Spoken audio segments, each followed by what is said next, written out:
I'll do it. Oh, yeah. 44. Thank you. Howdy, everybody, and welcome to another exciting episode of the Debauchery Circus campaign here on the Random Rhapsody Network. I'm Matthew R. Dawson, your friendly neighborhood host and GM, and joining me around my virtual table today are Junior, Brandie, Brie, and Steven. Say hi, everyone. Hello. Howdy. The holidays are approaching us, which means we've only got a few episodes left in 2022. It's been a hell of a year, and we've had a lot of fun playing these campaigns with all of you watching us as well. Our last episode of the season is going to be on December the 12th for our annual holiday one-shot, which is hosted this year by Brie McKnight. You can keep up to date on our schedule and everything we're doing by following us on Facebook as Random Rhapsody TV and on Twitter as @random_Rhapsody. Okay, that should do it for the announcements. So join us as we dive into the world of Loroupa and continue on with the adventures of the Debauchery Circus.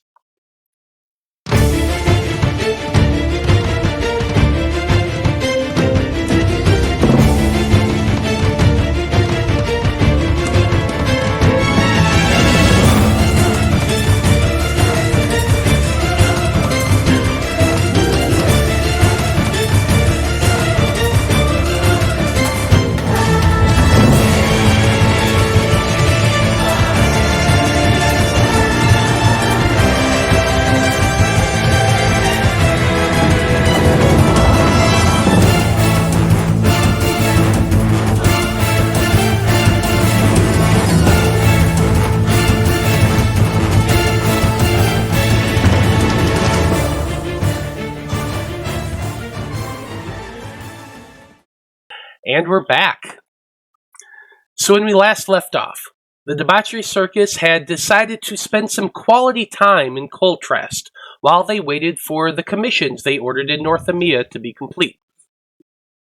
After bonding with his youngest son, Ichabod set off to establish a school in town so that Fear Not wouldn't end up an uneducated person like his father. Ichabod scavenged up all the top influencers of the city, and he also had Lapis acquire books from the Erudite Conclave. And then he even persuaded the druids from Feywalker's Glen to help teach at this new school.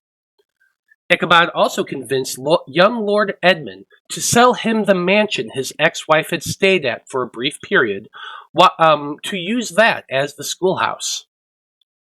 While that was being worked on, Blaznir set about building a park for the residents of Coltrest to enjoy, complete with a fountain of himself in the middle of it, commissioned by Corrin, while Lapis focused on setting up a martial arts dojo so that she could start passing on her techniques to a new generation of students once her travels drew to a close.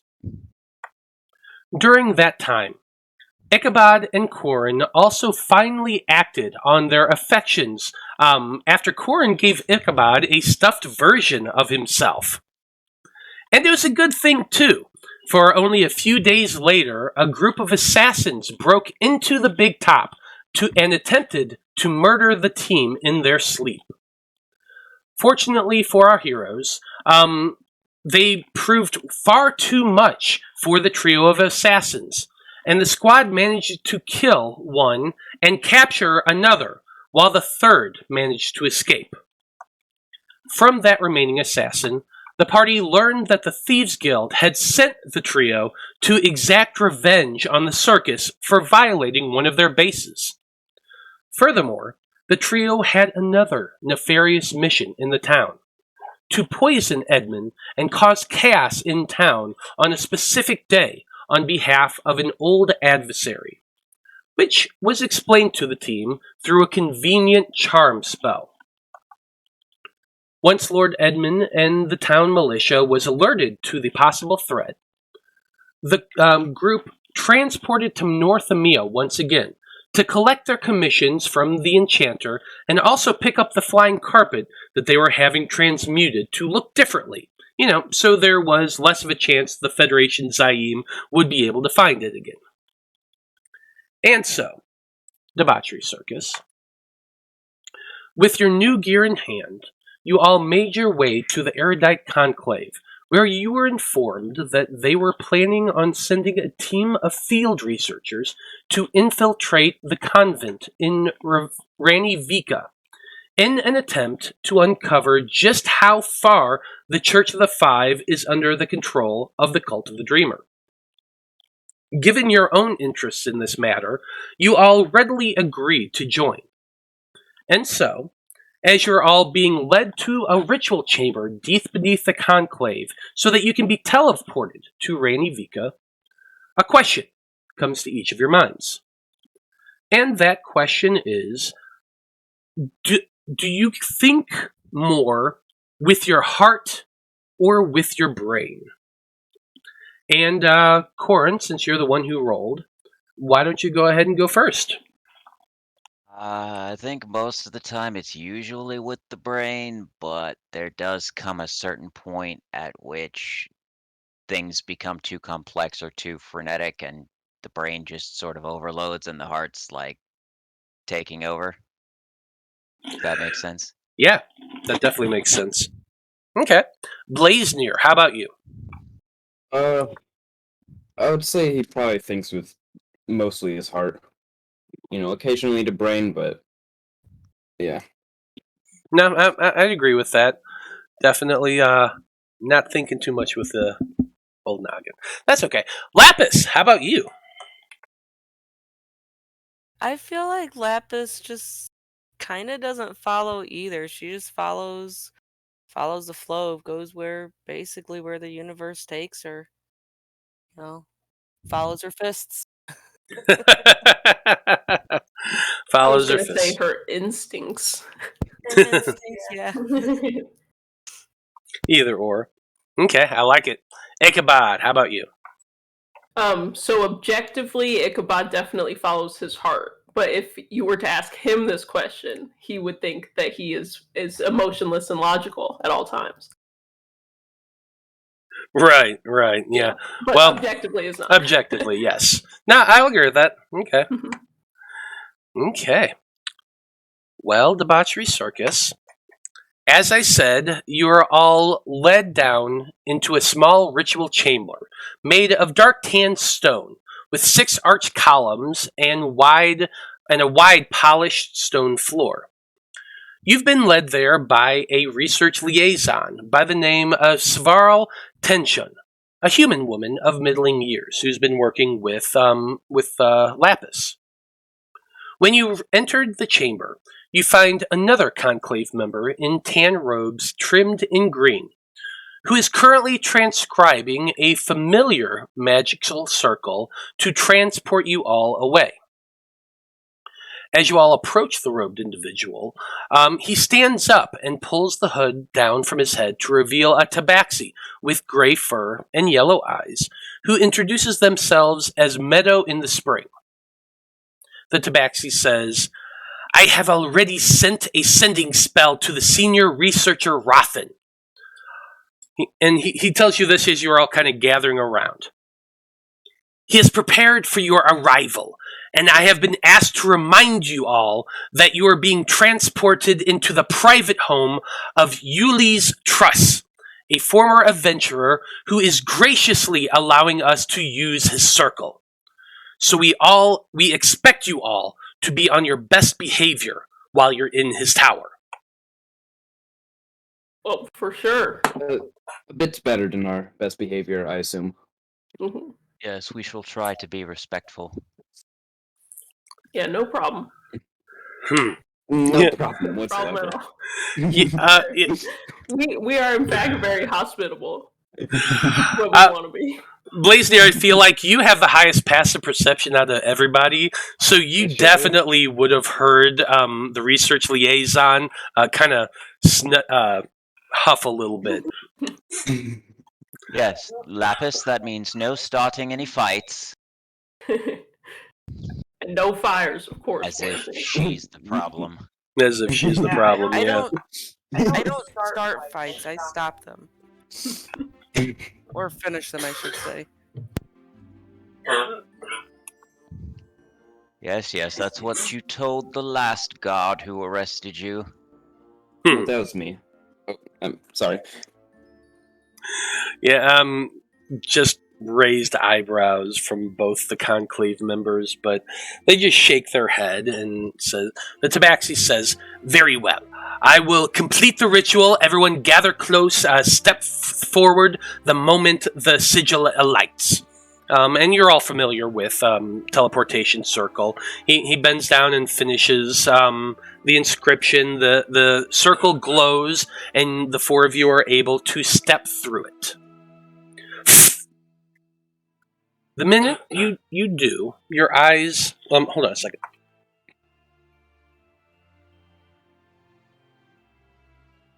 Brandie was holding back a cough. But anyway, you teleport into a rather lavish-looking chamber. It's very dark, but lit faintly by half a dozen or so candles encircling the room that, as your eyes kind of adjust to the dimness, you realize it's octagonal in shape. You all glance down, but when you do so, you notice that there's just a fine mist along the ground just above your feet, obscuring the floor slightly. You all kind of stop and look around, and you notice that there are two men standing in the room with you. One of them is a halfling, a short man about 4 foot tall with sandy blonde hair, a very angular face, and bright blue eyes. He's wearing a set of clothes that definitely look more travel-stained than anything else. Tans trimmed in green that kind of give you the sense that, oh, this must be Tomas Rothen. The man standing... Go ahead. No, I was just... I was saying no. No. I have that name.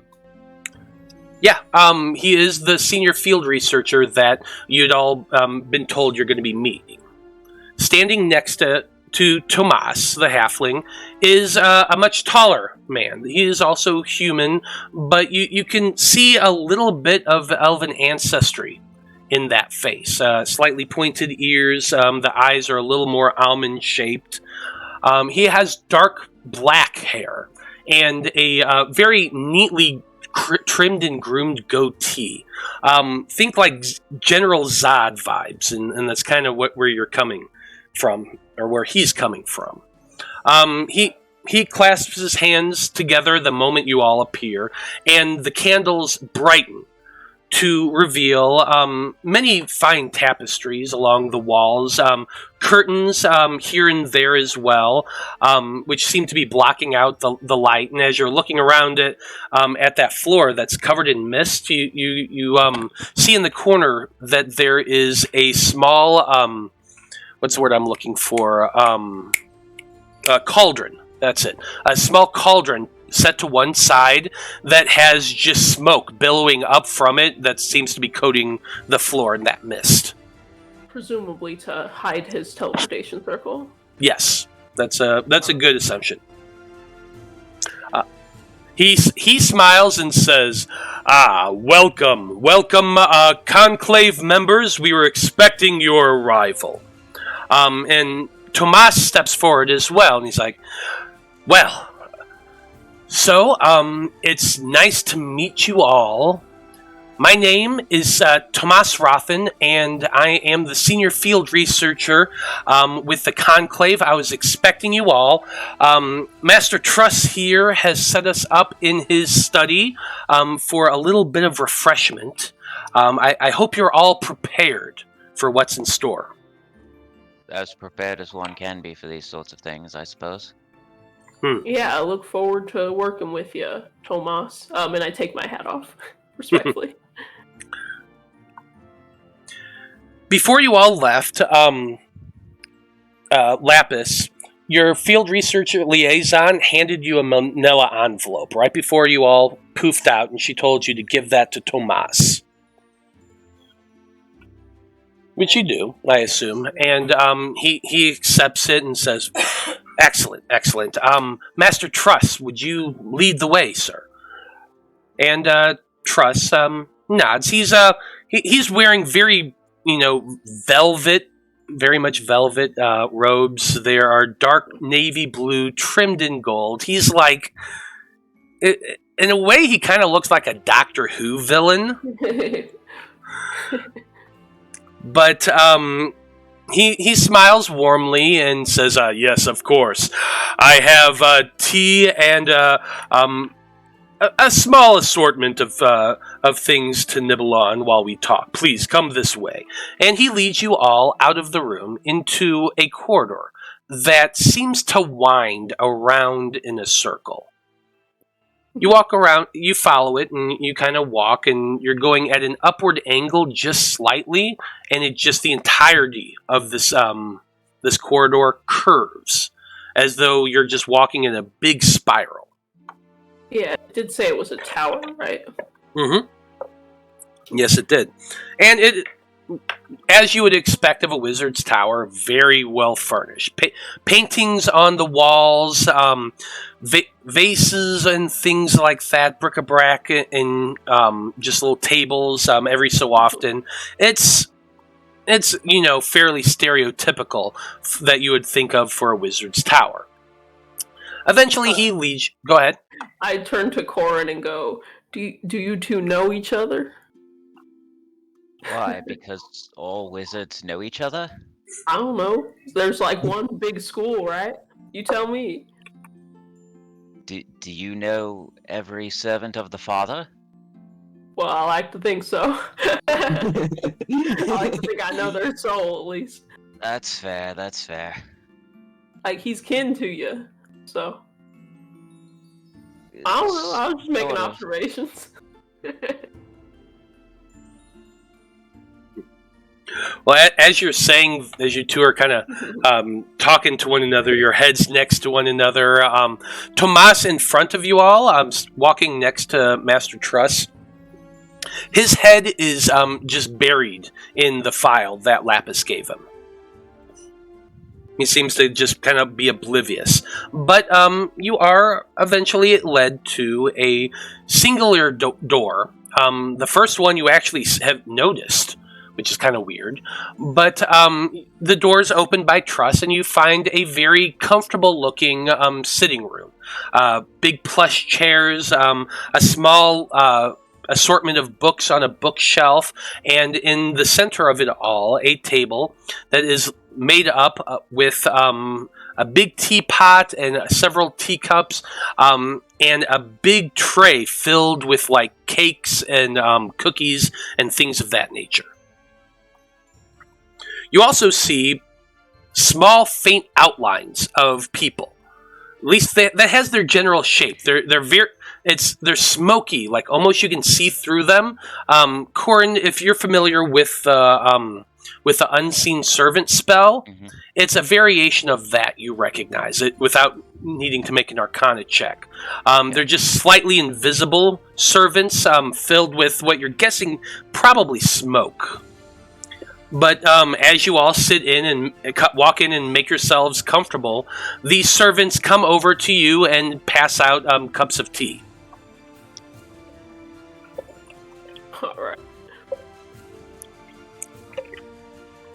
Well, I thank you, Master Trust, for your hospitality. Yes, well, the Conclave is paying me quite generously to allow this use of my facility, so at the very least I can be hospitable. And he kind of gives you a sly grin. Yeah, I like this guy. Always got to do it for the hustle. He accepts his teacup and he says, "Well, I assume you all have much to discuss. I won't stick around. As willing as I am to assist you in whatever it is you're doing here, I'd prefer to not know what that is." And Tomas gets up and says, yes, of course, Master Trust, no worries about that. We just appreciate your time. We will be out of your hair within an hour or two. Don't you worry. But then thank you again for allowing us the use of your space. Tress eventually leaves, and Tomas sits down in the chair that he vacated, pulls out that folder and sets it down on his lap, and he glances through it for a moment as you all just kind of sit there awkwardly drinking tea and munching on cookies. You said Tomas is human, right? No, he is a halfling. Halfling. Okay. Yes. Yeah, he's a halfling. He's a little over 4 foot tall. Does not seem to be armed in any way, and honestly, he just looks like a traveler more than anything else. His clothes aren't fine, but they aren't. Okay. So he's like a field researcher. Can I guess, roll an insight check to see if he has any martial prowess? Yeah, if you want to. I want to see how much of an ally he'll be to us. How much help he could possibly be. 21. So you're sitting there drinking your tea, and you spend a few moments kind of just looking him over, and like his outward presentation makes him seem very like mundane, very the type of person that if you're walking through a crowd, your eyes are just immediately going to go past him is not a threat. He wants to be underestimated. But then you start looking closer, and you see the defined muscle in his arms and in his legs.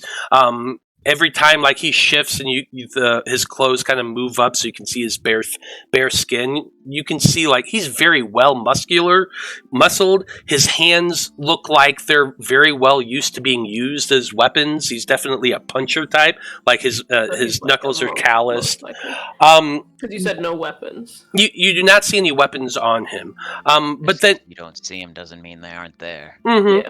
Yeah.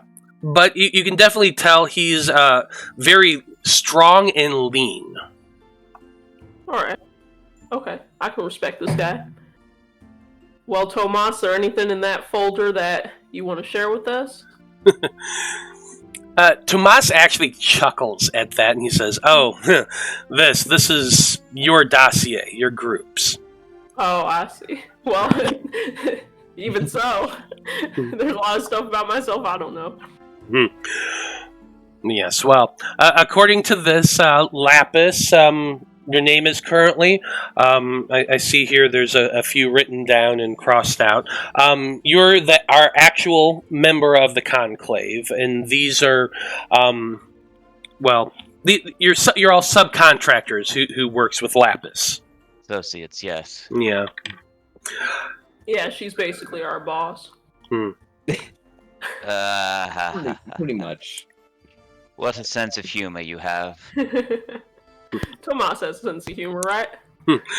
You see a very wry smile on his face, and he says, "Oh, I'm used to it. I'm used to a few chuckles." Lapis just sits there. It's like, okay, okay, I'll go with this. I'm trying to stay humble. Well, according to this wizard, he points at you, Corrin. Druid, he points at you, Blaznir. And a couple fighting types. So a nice assortment of magic and martial prowess. Yes. I like to see myself as more of an entertainer than a druid, but yes. I like to think I strike a balance between the two. He kind of looks up and down your plate armor, and he's like, yeah, I can guess what you're capable of. Well, good. This means that at the very least, if we have to fight, you're all familiar with it. Yes, this is good. Well versed, as it were. Master Own highly recommends you, Lapis. That's impressive. He's not one to shy away from criticism. Well, I know him well, so if his word's good enough for me. Let's get down to the brass tacks, shall we? I assume you've all dealt with the Dreamer cult. Does say so in your folder? Yes. Yeah, we've had a few run-ins. They're quite annoying.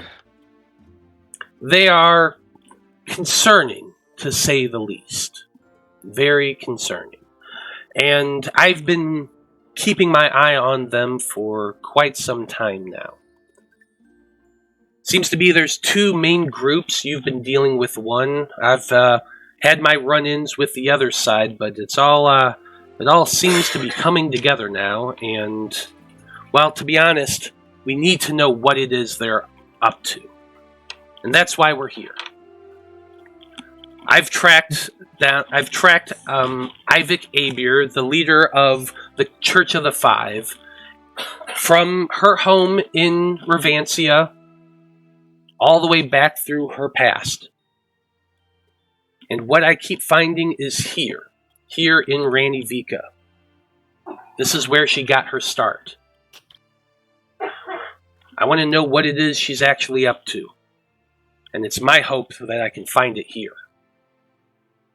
How much do you all know about the Church of the Five? And then he looks at Ichabod. He's like, I look over at Ichabod. I look over at Ichabod. Well, I'd like to say I have more than a passing knowledge, but that being said, I do hail from Golfrin, and I have learned that things out here ain't just the same as they were back in Golfrin, so let's just say I'm not a reliable source. Golfrin. Not gonna lie, I've been there once myself. That Berlina. Ugh. Can't say, but the vistas, so beautiful. If you look past the fascism, it's actually quite a place you could get used to. Yeah, I just have a hard time looking past the fascism. But it's good to see at least one of you are out in the world. Yeah, at least myself.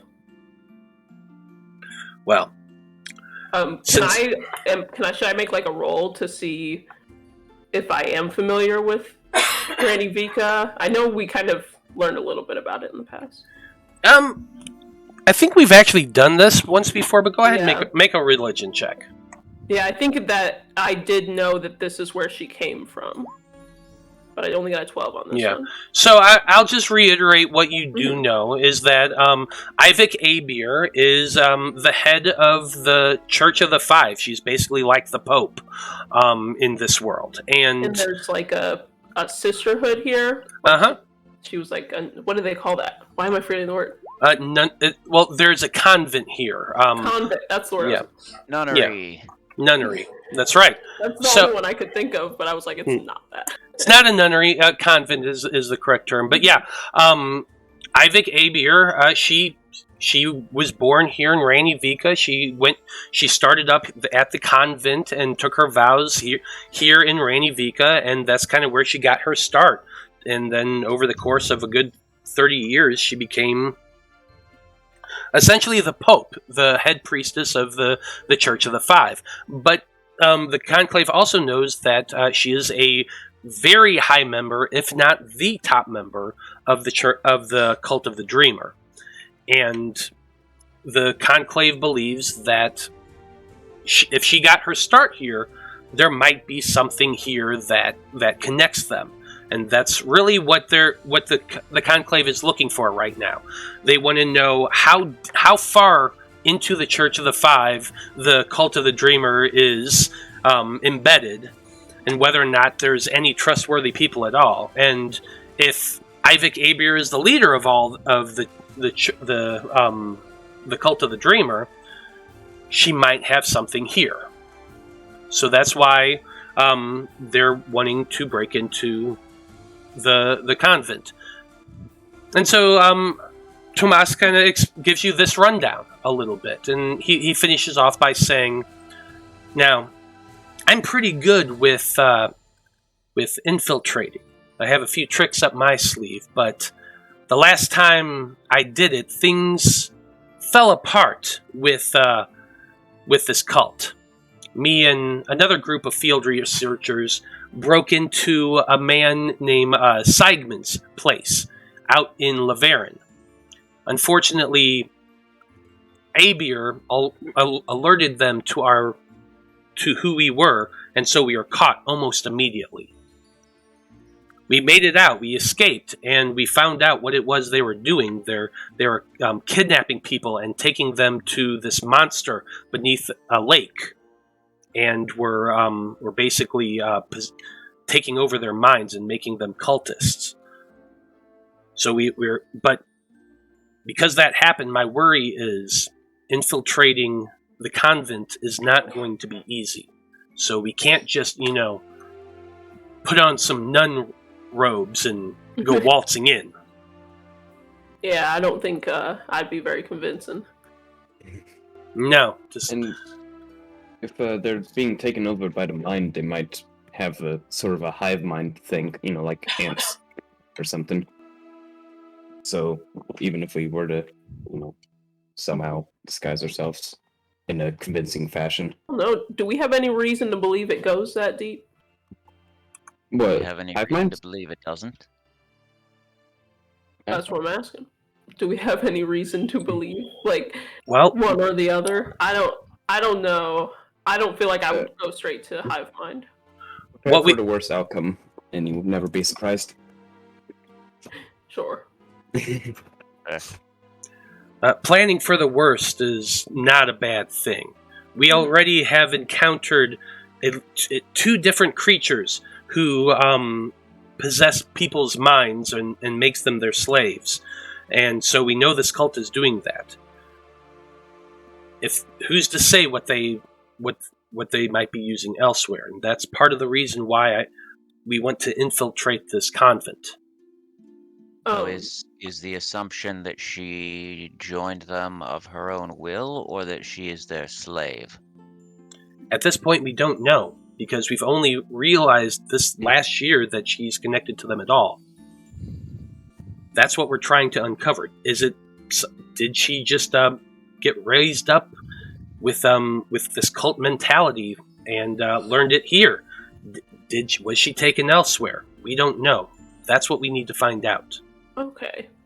Tomas, do we have any reason to believe that Ivek is here now? I remember when we talked to the Conclave before, they said that she was seen leaving Revancia, recently. That is correct. She was seen leaving Revancia on a pair of blue dragons, and they took her to Rowena. We know that, and we know that she was at the tournament that your group actually fought in. Yeah. After that, according to our reports, she left Rowena and got back on her dragon and journeyed north. Now, by that time, I was here in Ranivica, and we have not seen a dragon return. So I do not believe she's in the city right now. I just wanted to clear that up. Well, then I guess we should start brainstorming a plan to infiltrate. I don't know how well I could perform in an all-out stealth mission, though I am a member of the Church of the Five, so if we can figure out a ruse that doesn't require us to literally be invisible. Tomas kind of sits there and thinks a little bit about this. As a member of the Church of the Five, does your order do pilgrimages or anything like that? Oh yeah, yeah. And it's actually a part of my oath in my knight order that I have to travel around. So I could see this being a part of it. I think I'm beginning to put together an idea here in my head. Now, if you are a traveling pilgrim and are making a stop here to check out the Temple of Jorun here, it's theoretically you could ask to stay there in the convent, spend some time there, spend a few days maybe seeking, spiritual enlightenment. Exactly. I'm not religious. I don't. But yeah, I think it is about time I get a little more acquainted with Jorun. He nods to himself. Now, while that's going on, as for the rest of you, I do have 2 hats of disguise that I picked up for my last mission. Well, actually, I have 3, and he taps his vest pocket, and he says, "But I have 2 that I can lend 2 of you." that would at least change your appearance and make you look like something else. Now, Lapis, I don't think we're going to be able to disguise how big you are. But if you took a female form of something like that, and another one of you takes the hat of disguise and does the same, new converts, 3 new converts joining up, that could be a way for some of us to get in. Yes, I have been interested in learning more about Jorun specifically, and I could simply show as a fellow researcher. Frankly, I think you could make Corrin look like a girl easy without a disguise kit. Well, I do have a disguise kit and plenty of makeups that you could borrow if you want to. I also have a disguise kit on me. You know. I just think the you'd entertainment be more difficult to disguise as a woman. Well, You'll I could need just- the magic help. Well, I could just be a fly or something. Or I can always turn myself than- invisible. Easily enough. That's true, but that's how long do we expect this infiltration to take? I was thinking it would be over That's the course fair. of a couple days.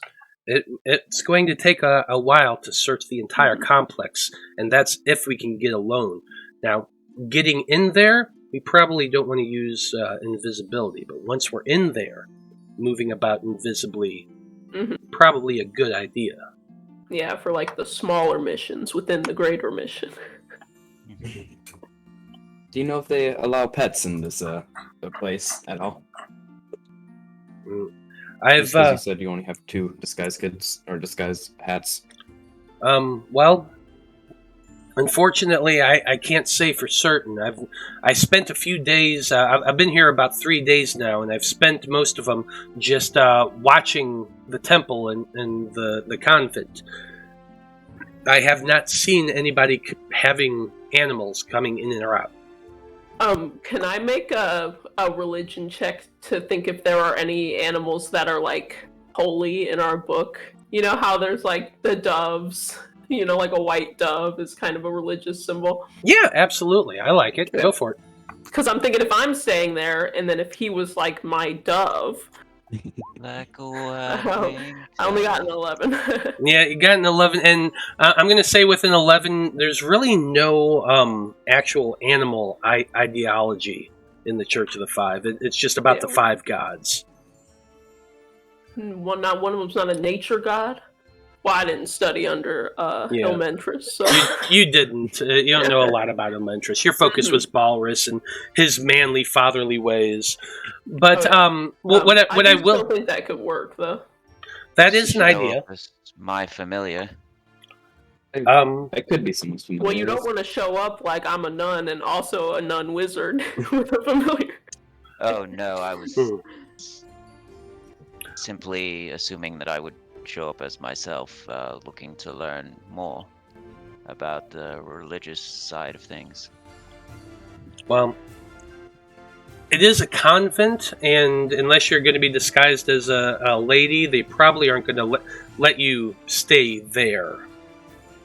That's I fair. think the reason they would let me is because I'm a member, and I was assuming that you were referencing my background feature, which is like Yes. Shelter of the Faithful. Yes, that's exactly where I was going with this. And Tomas says, now, with that in mind, though, I don't think we shouldn't just have Ichabod go alone. We want people watching each other's backs, no matter where we're going. Now, if Ichabod chooses one of your team to go with you as, say, a squire or a traveling companion who is interested in learning more about Jorun, and he points at you, Corrin.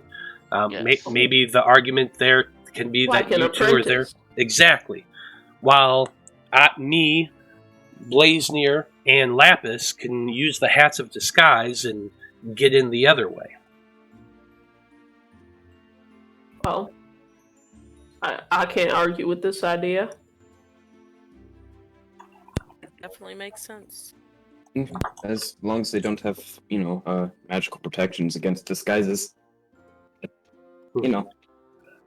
Well, I was able to sneak into the kitchen and out again, and there's nothing that stopped me from using my hat of disguise. I didn't want to get too far and cause suspicion, but at the very least, I made it in. Well, that bodes well then. I mean, only one way to find out if this will work. I would like to get my old cape, my old cape that has like the Bowers symbol on the back. Okay. For Corrin to wear as my squire. Sure. Yeah, you can give him that.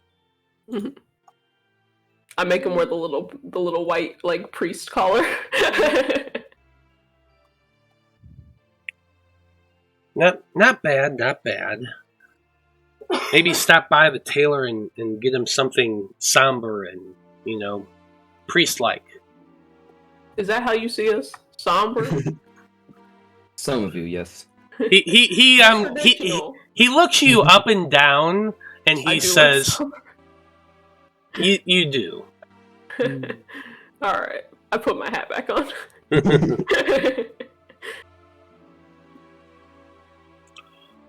Well, sounds like we have an idea of the way in. He flips through the file to another section, and he pulls out a small map and sets it down. He says, I asked for any blueprints that the Conclave might have, and they didn't have a lot, but they were able to find an original sketch of the building permits that High Priestess Abir submitted to Revancia. So, while we don't know how accurate this is, we at least know a little bit of what it was when it was first built. And he kind of sets it down on the table for y'all to see. And I'll give you this map between now and next week, since I'm not done. I haven't finished it yet. Like I said, I was sick all week. But That's fine. But I will describe it for you a little bit. The temple itself, the Temple of Jorun, is Ichabod, you've seen quite a few temples in your time, most of them in Golfrin, and while some of the symbology is different in your country than it has been elsewhere, you've also visited a lot of temples since you've been outside, and you've seen some fair architecture. You can tell that this building was made to be lavish. There was a lot of money put into it. The church, the temple main chamber itself for services, you estimate probably could hold a good 200 or more people. And you're just like, wow, that's pretty freaking big. For a small town like this, that seems pretty damn big. You really think the congregation in this town is that big? What Tomas says is apparently, yeah, they hold 2 services 3 times a week, and the place is packed. There's a lot of believers here in Ranivica, which gives me a little bit of anxiety, I'm not gonna lie. These cultists, they're known to pop up pretty much everywhere, and I'm not a fan of that, so every time I've gone out into the city, I've worn a different disguise. Interesting. You can all tell that Tomas is a bit of a paranoid kind of person. Yeah. Do you think we could, grab one of the ones that have been indoctrinated and kind of question them a little bit? I mean, throw a stone, you might hit one, but how do we know for sure? Well, I mean, I was saying, when mass occurs, I can just grab one and poof. Well, you're assuming that everybody who goes to mass is a cultist. That's fair. We'll have to go there and see, Yeah. Tomas just smirks at that. Before we do anything, I'll have to practice a little bit if I can. Yes, I'm getting it. You're not one of those convenient Balrans who only goes to church every Sunday, are you? I think we're gonna we'll practice some more. And then it'll start with this, and I just hand him the holy book. Start reading. Oh, you've got homework. That sucks for you. I'll skip the homework if you don't mind. That's alright, Tomas. I don't care about your soul. He laughs out loud at that. Like, he just laughs out loud, slaps his leg. That's okay, I don't care about yours either, Ichabod. I smile because it was a good joke. It was. But after that, he says, now, looking at this here, we have the rectory behind the main temple. We have the priest living chamber. There are 4 male priests that live and work in the temple itself. And then he shows you from there, there is a kitchen area and a much longer hall. And from back there, that's where it goes into the convent. The convent is its own building that's connected by a long walkway. But it is actually separate. And then he begins showing you that they have their own smaller temple area for prayer and service. They have quite a few rooms above that. There's actually 3 levels to the convent building.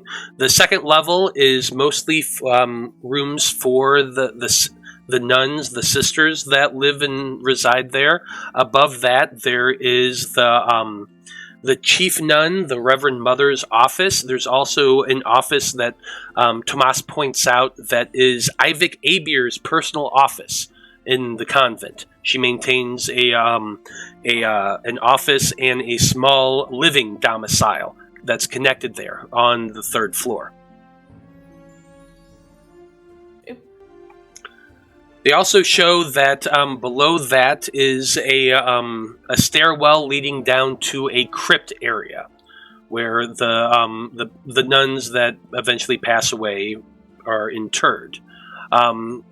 He notes that about 3 years after the place was built, there was some type of construction down in the tomb that they said was for expansion.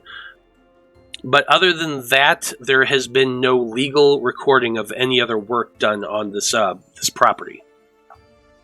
Well, if that doesn't sound suspect.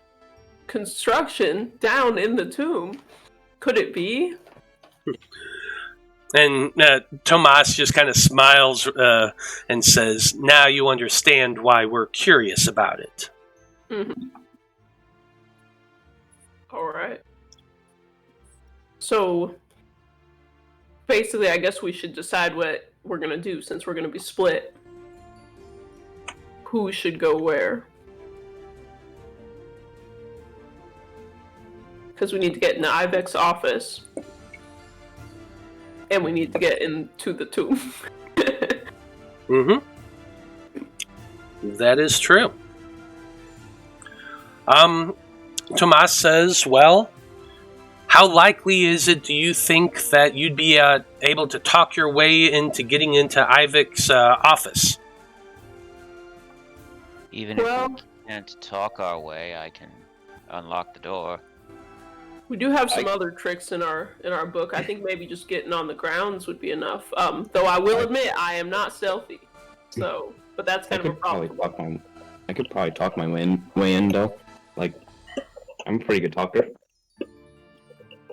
Yeah, I was gonna say that y'all should go down in the tomb, but now that you're wording it like this, I'm just saying, like, I'm a pretty good talker, and if things go awry, I can make myself hidden quite easily. Mm-hmm. So, but also, if you want me down in the tomb, then you want me down in the tomb. No. Well, if go ahead, Ichabod. I was gonna say, ideally, we could all meet up and go down in the tombs together, or happen to be heading that way at the same time. Just because I think the risk is a little greater of there being something which could put a hurt to us, versus just getting caught where you're not supposed to be. Yeah, the tombs just scream, something undead that we'll have to fight. Yeah, that's my worry. And while I am always itching for a fight a little bit, I prefer not to die. But I do think it would be wise for perhaps me and Corrin to kind of stay away from the office. Or at least myself to stay away. Yeah, and I mean, I'm pretty stealthy as well, so I think it probably would be smarter for the stealthier of us to go there. And then all of us be in the tombs. Safety in numbers, right? Yeah, and then we can just kind of learn what we're going to learn and see what stands out to us. I mean, we never know till we're in there. Yep. Sounds like we've got a good beginning to a plan here. Blaznir, Lapis, and I join the convent as sisters, and once we get a chance to break away, we sneak our way toward Abir's office. And if we need somebody to talk their way in, Blaznir can do it. If we need somebody to bash their way in, I think Lapis can do it. I think I can manage. And then you're the sneaking element. What do we need from the office again? Information, just to learn about her. Okay. I think looking in Ivic's office would be smart, and then also the Reverend Mother's office, because if it's ingrained in the whole place, you'll probably find something incriminating against her too. Because if anything, if we don't think it'd be too terribly guarded on the inside of it, I can just turn into a little bug and get my way under the door if need be. Or we can just talk our way in or bash our way in. But, use what the situation requires, save depending on what you see when you get there. I suppose, but I'm just saying, like, I could do it just now. So send Blaznir in by himself as a bug to scope out the whole place, while the rest of us sit back and have some martinis. I like it. Pretty much. I can actually go in and see if it's guarded inside. See, I'm going to be real good at playing this character of the traveling priest who wants to learn more, because I am a traveling priest who wants to learn more. So I would like to get in there and learn.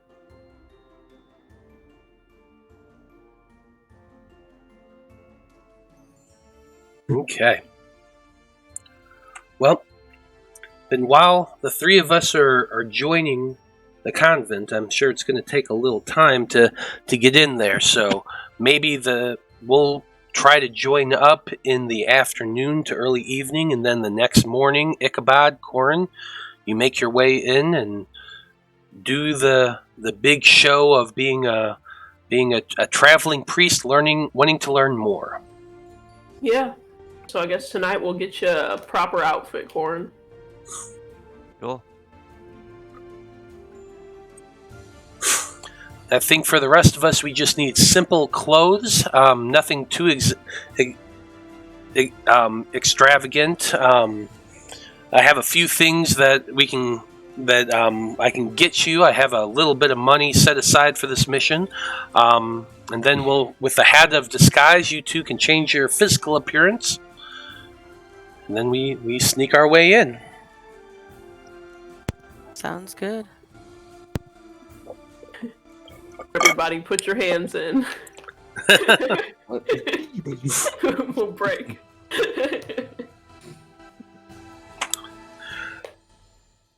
As for the other information, the Reverend Mother there is Reverend Mother Teresa Beckhold. Mother Teresa. Then we have Father Cornelius Durst.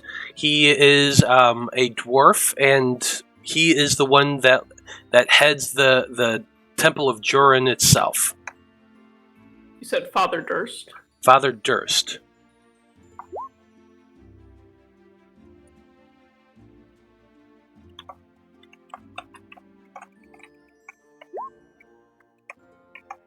Does he also have an office in like around the same area, or is it in the temple itself? In the temple itself, okay, he in the does. temple. Mm-hmm. Yeah, in the temple itself is where the priests stay. There's only 4 of them. There is about 30 nuns in the convent, but they're all sequestered away from the men and led by Mother Superior. Okay, cool. So maybe we can find Durst's office. I'm gonna pull out my thing of tarot cards. Like, do we think we're gonna do this in the next 30 minutes? I'm just curious about something. I've never done this before, but... I look at Tomas. Tomas has a arched eyebrow. Like, what are you doing? Yeah, No, well, I think he said like you guys were gonna get your clothes and then go tonight, and then me and Corrin will go tomorrow. Yeah. Okay, I just want to cast a spell for the first time. What spell are you casting? It's called Augury. Augury? Yeah. Augury? Whatever. I can't pronounce words. But, I've never cast it before, and I want to justify actually buying the components to it. Well, Maybe save it till right before you walk in the door. Well, we can also, maybe something goes awry while we're Because walking. Augury's the one that's like, ask the DM about a decision, and he'll tell you if it's dumb or Yeah. not. Right? Yeah. Basically. Just next 30 I feel minutes, like he the would do DM that tells for he's free. really dumb. Usually Yeah, it sounds but- like, are you sure about this? Yeah. Yes, but this means he, has to give me accurate, are you sure about this? Well, Okay. he'll say, whoa. So, yeah, you have, augury. By casting gem-inlaid sticks, rolling dragon bones, or laying out ornate cards, or employing some other divine tool, you receive an omen from an otherworldly entity about the result of a specific course of action. So what specific course of action are you asking about? I don't think I'm gonna cast it yet if we're gonna do a lot of stuff before, but, I just want to pop the spell up. Oh, so you're not actually doing it right now.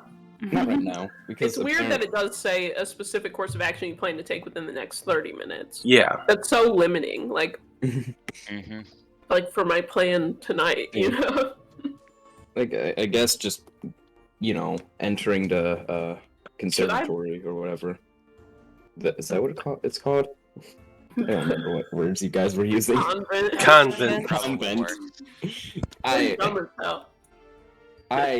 My brain's not working today. So, it's actually never Just working. today? So that's Yeah. it's never working. Now that I think about it. That's okay, I couldn't think of the name earlier either. Convent nunnery! Words are hard. Convent to a nunnery.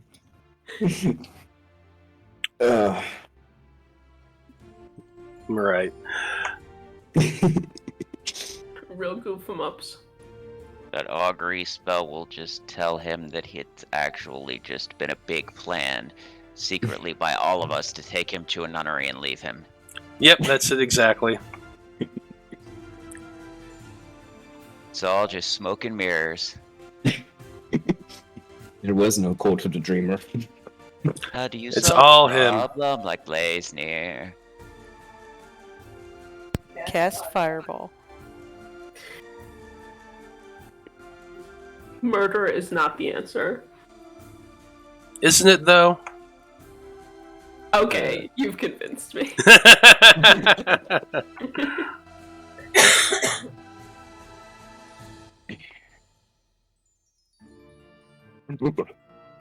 Well, I think this plan is rock solid.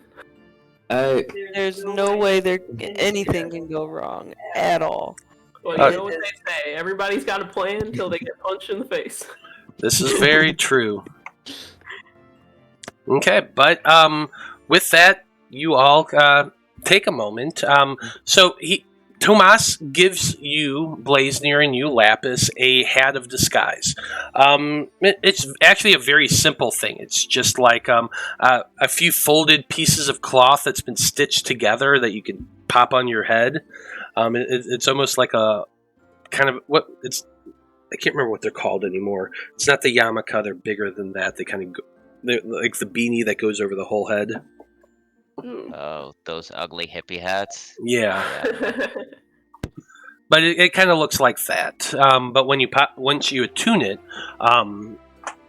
you can use it. Yes, so that's the thing. You're going to have to each, if you're going to use it, you're going to have to each remove one attuned item. Do I have to remove an attuned item? I don't know how many attuned items I have. You can only have 3. I don't want to unattune to anything I have. That's like. Oh wow, that's rough. Are my goggles Not at night either. attuned? Goggles at night are not attuned. My mithril quarterstaff is not attuned, correct? No, I know your belt is, and My belt your is- bracers of defense are. And then what's your third thing? I don't think I have bracers of defense. Oh yeah, I do have bracers of defense. Yes, you do. I really don't want to unattune to anything. My tattoos were attuned, isn't it? Yeah. Yeah, the tattoo. That's the other one. You should write this down somewhere. I probably should. That would. Yeah, I've got in my Probably bio in it the says journal. attuned items. And they're all, Yeah. That's also what I did. and then I have non-attuned items. I don't have that. Although I think I only have one other thing. What are your options, Blaznir? Staff of Healing, which is I'm not unattuning to that. Ring of Spell Storing, and then Wand of War Mage, which I guess I can unattune to, but I really That'd don't probably want be to. your smartest I one, mean, honestly. the thing about the wand Yeah. is that it only applies to spells that actually have an attack roll and such, and so, using things that are just a saving throw, it doesn't matter. Yeah, and it's just a +1, ain't it? I guess, yeah. I mean, I know that's a lot, but you got to do it so that It's you up can. to you. Also, I want to see what Blaznir looks like as a girl. I mean, I could just use a disguise kit for that, though. Nah, I think this will do you better. Yeah, the 6 foot something. Yeah, the disguise Dude. kit. I imagine you just put on a wig and some makeup. Yeah. I said I wanted to see what you look like as a girl, not as a drag queen. I mean, look.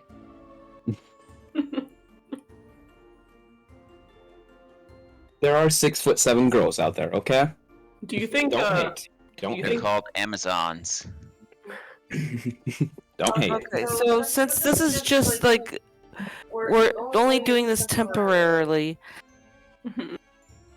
I'm only gonna do it for as long as I absolutely need to, but I will unattune my belt only because that just it allows me to get extra key points. I think I can survive for a little bit without being able to get extra key points. And then we'll be able to like reattune before we go down to the cave, or not the cave, the catacombs, tomb. What is it? Yeah, I it is. have no idea. You don't know, really. If you unattune to it, then you will look like a turtle wandering around in the church. Fair. Okay. We would need a short rest to be able Yeah. to reattune. I think I can make it work. I just, I'll be careful with my key points. There you go. I suppose I can, but also I don't roll the greatest ever. But I guess I can unattune to that. But I used to have disguise self. I used to have it, and I switched it out with something else. Aww. This is so annoying. Oh, wait a minute. This Is is- Blaznir saying he doesn't have the right spell prepared? What? Prepared What? spell. I had that as a bard got rid of spell, it and then I got rid of it Oh, because I was sucks. like, oh, I don't use this anyway. I use this like once. Something like Featherfall would be better for us. Meanwhile, No, they're over here like no. agonizing over what they're not going to use, and me and Corin are sitting there, and I'm like, do you think Master Trust would care if I smoked in here? I pull out my pipe. You pull out your pipe and just start And Corin smoking. has his bubble pipe. Yep. We're like smoking. No, we shared a pipe earlier today. He don't care. And you actually see Tomas. He opens up his hand and prestidigitates a little pipe into it.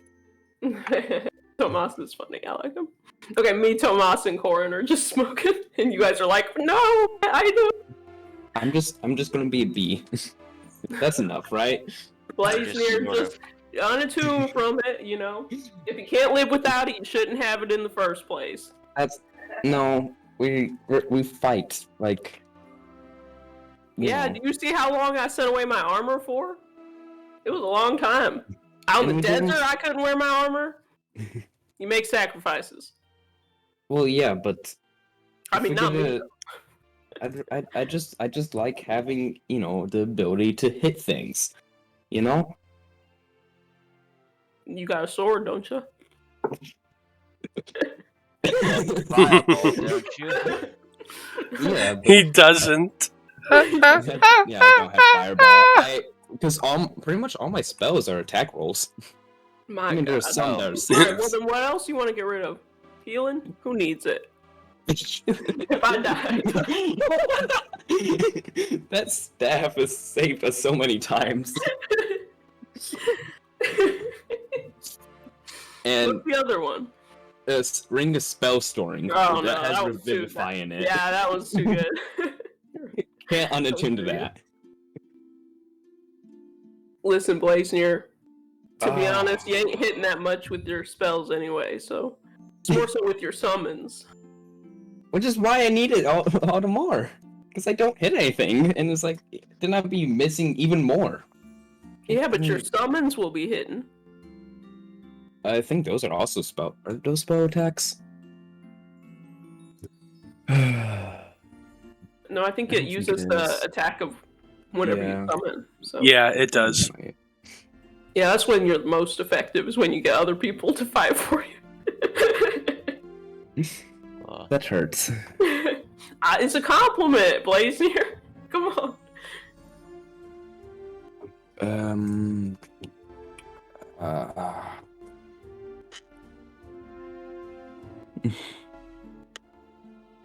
Yeah, kinda. I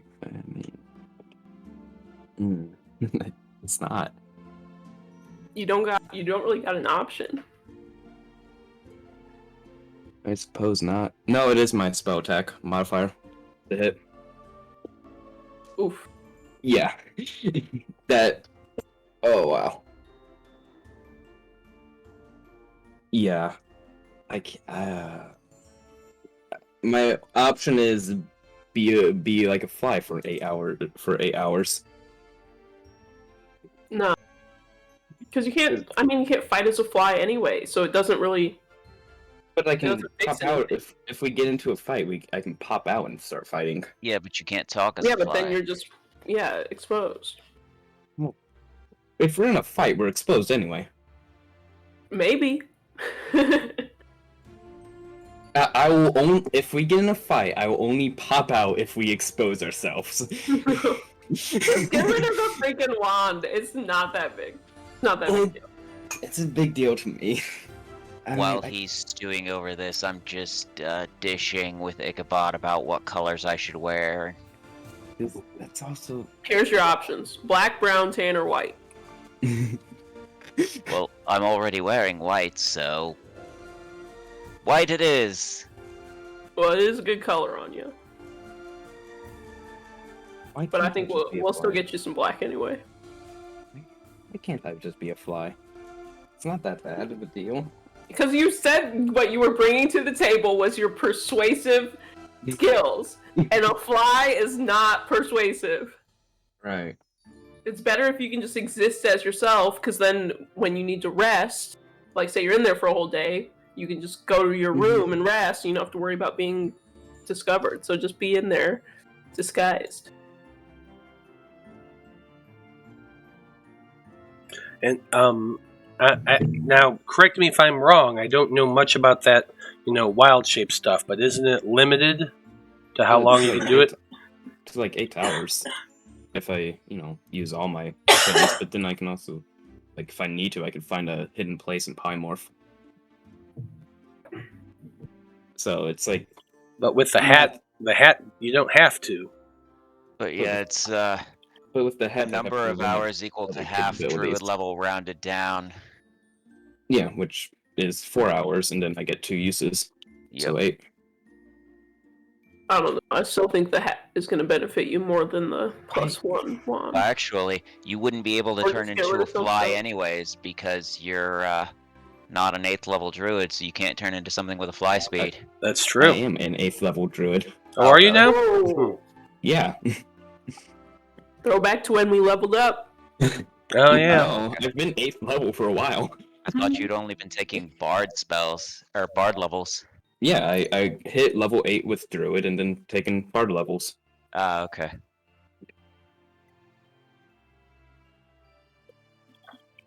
I see.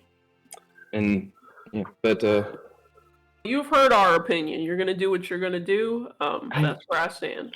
Yep. Just make your decision and allow us to move on. I know, it's not that easy a decision, I guess. I mean, okay. If you promise you guys don't, no, healing is good, fighting is good, I guess. It's just a +1. It's only +1. It's literally just a +1. It's literally +1. It's fine. What is your bonus to hit? Like, it's probably like what, +10? Like, it's a +10 with it, yeah. yeah. So, oh no, +9. I'll never hit anything. I don't anyway. So Maybe sure. you should start praying to Dice Christ. Look, Yeah. rolling one roll or many rolls badly due to the fault of the dice has nothing to do with your bonus. It's If you're gonna roll but like the bonus shit, makes you're it a gonna little hard, roll a like little easier to overcome. Like the bonus is Just like, a little- I didn't little roll easier. that bad. The tiniest amount easier. I'd All rather right. 15 than 14. I'm going to give you 2 options right now. You can either pick the one that you like the least, or you can roll a d3, assign each item to the d3, and run Yeah. attune to the one that it rolls. Which That's would you what prefer? you need to do. Because then I you'll know already what did to do for it. I've already done it. Are you a fly? I swat him. Everyone just watches as Ichabod slaps Blaznir across the face. I don't Yeah, I know think why he's I turning can't. into a fly, so I slap him across the face. I don't know why I can't just be a fly, but you know, sure. Probably I because you'll not- die. I won't though. It'll be fine. It looks like he's Someone was already out of flattening- tune from that wand. Yeah, I'm setting the wand aside. It So- hurts. So as you are all chatting there for the next hour, because it takes an hour to attune to something new, do you have any questions for Tomas about the monastery or the convent, the temple, or anything else? I'm gonna ask, like, what sorts of things she favors in terms of her personality. What? Like, Her personality? yeah, Like, what do you know about Ivek Avir? yeah, like, what sorts of people is she drawn to? Oh, okay. You know, what sort of qualities and characteristics does she favor? And I'm not too ingratiated with the Church of Jorun, so if he knows anything kind of about, I don't know, I guess, Yeah. what they're about. So, Share with me. yeah, what he knows about Ivek Abir is a lot of the information that you've all gotten from the dossier that the Conclave has on her. Mm-hmm. He knows that she spent her early years here in Ranivica, and she joined the convent at 17 and remained there for 3 years until she was ordained, and then she started traveling abroad from there. She's known as a very steadfast woman, very pious, and very committed to getting the job done. She's actually been extremely effective as High Priestess of the Church of the Five, and they've made like a lot of advancement with the faith. numbers are up in attendance. They have much more money these days than they have in the probably the 20 years before she became high priest. She's gotten a lot of temples built in a lot of new places. A lot of temples have been revitalized because of her efforts, and she. By most of the continent of Loroupa, she's considered like a really effective leader of the Church of the Five, very pious and very what's the word I'm looking for? Very enthusiastic about spreading the faith. Sexually repressed and frustrated. Well, we have no records of her ever taking lovers, and we do pay attention to that sort of thing, so... Yeah, Spreads you're probably faith right. Because she cannot spread her legs. Ew. Please. That's a bit crass, but you never know. She's also the type that actually does take vacations, does spend time not working, which is unusual for that type of leader, but she actually spends time each year vacationing and traveling and actually not working, which is something that's a bit of a surprise. But other than that, that's kind of the outward persona. Now, since then, we've learned a bit more about her. She was there at the tail end of the attack in Weston. When the church or the cult of the Dreamer attacked Weston to acquire one of the dream roots, she was seen on the battlefield in the town before disappearing. She is either she herself or someone close to her has the ability to teleport.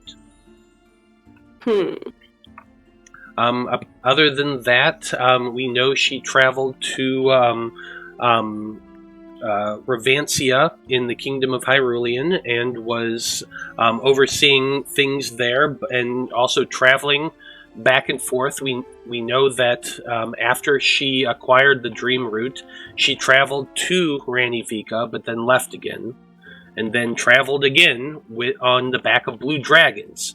And we know that she transported. She brought with her 2 very large crates of things. That we have reason to believe are parts of some type of magical experiment, though we still do not know what exactly it is that they're doing. They were observed. She was observed in the presence of an enchanter by the name of Robert Mitchell, who we believe has been possessed by the cult.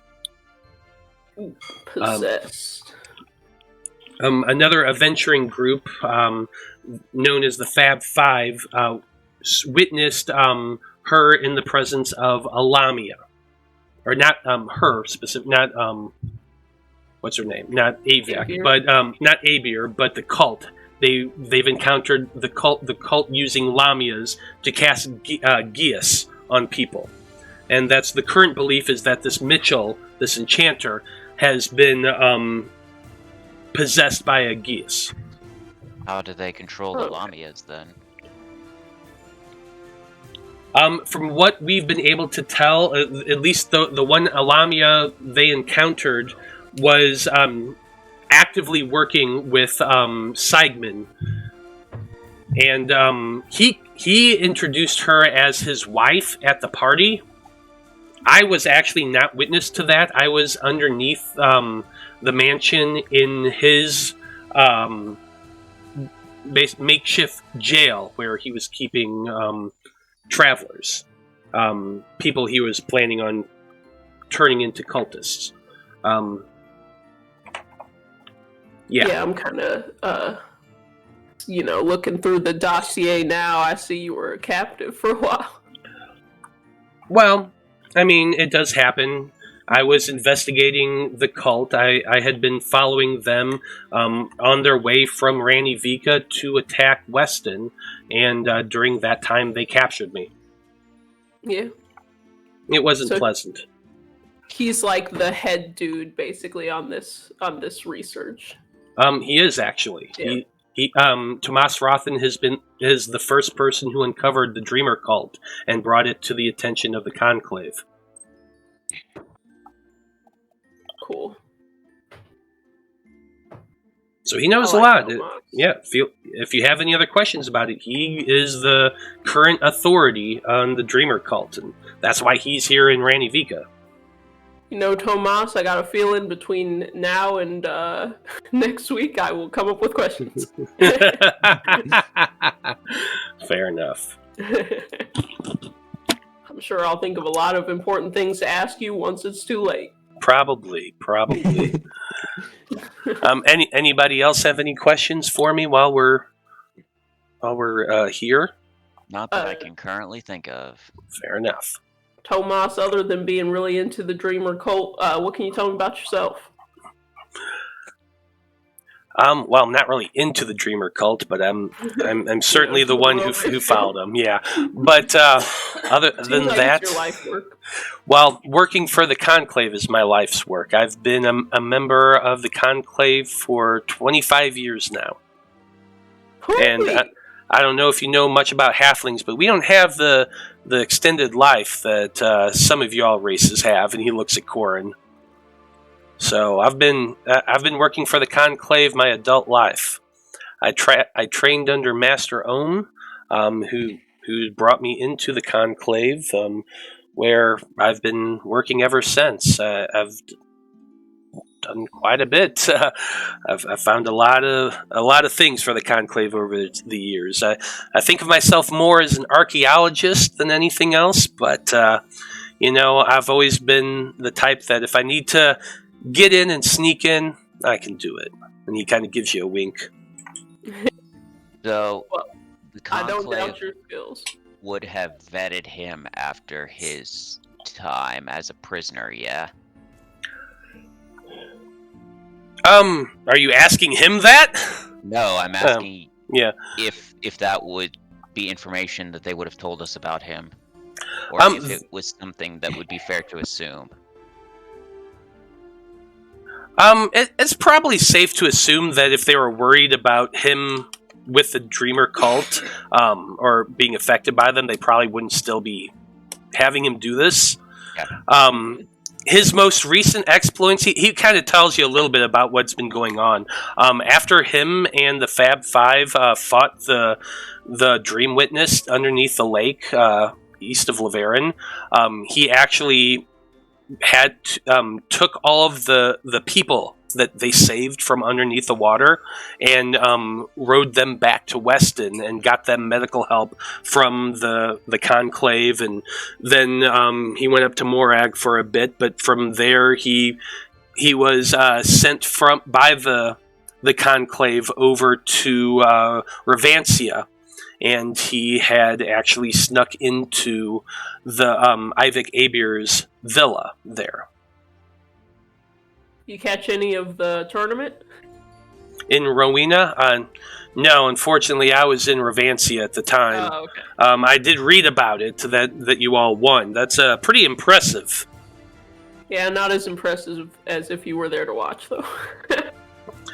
Well, while you were doing that, I was breaking into Abir's villa, and I'm not going to lie, the things I found there really complicated and confusing. Now, I know a little bit about magic. I can do a few things, but what they were working on there is just beyond me. Lucky for you, I know quite a bit about magic. Yeah, we'll have to cross-reference our notes. Yeah, we will. But it's 4:30, so why don't we go ahead and take a break? Okay. Sure. Okay, we're going to be back in about 10 minutes, folks. Stay tuned, and we'll find out a little bit more about Tomas and what they're going to be doing here in Ranivica. Stay tuned.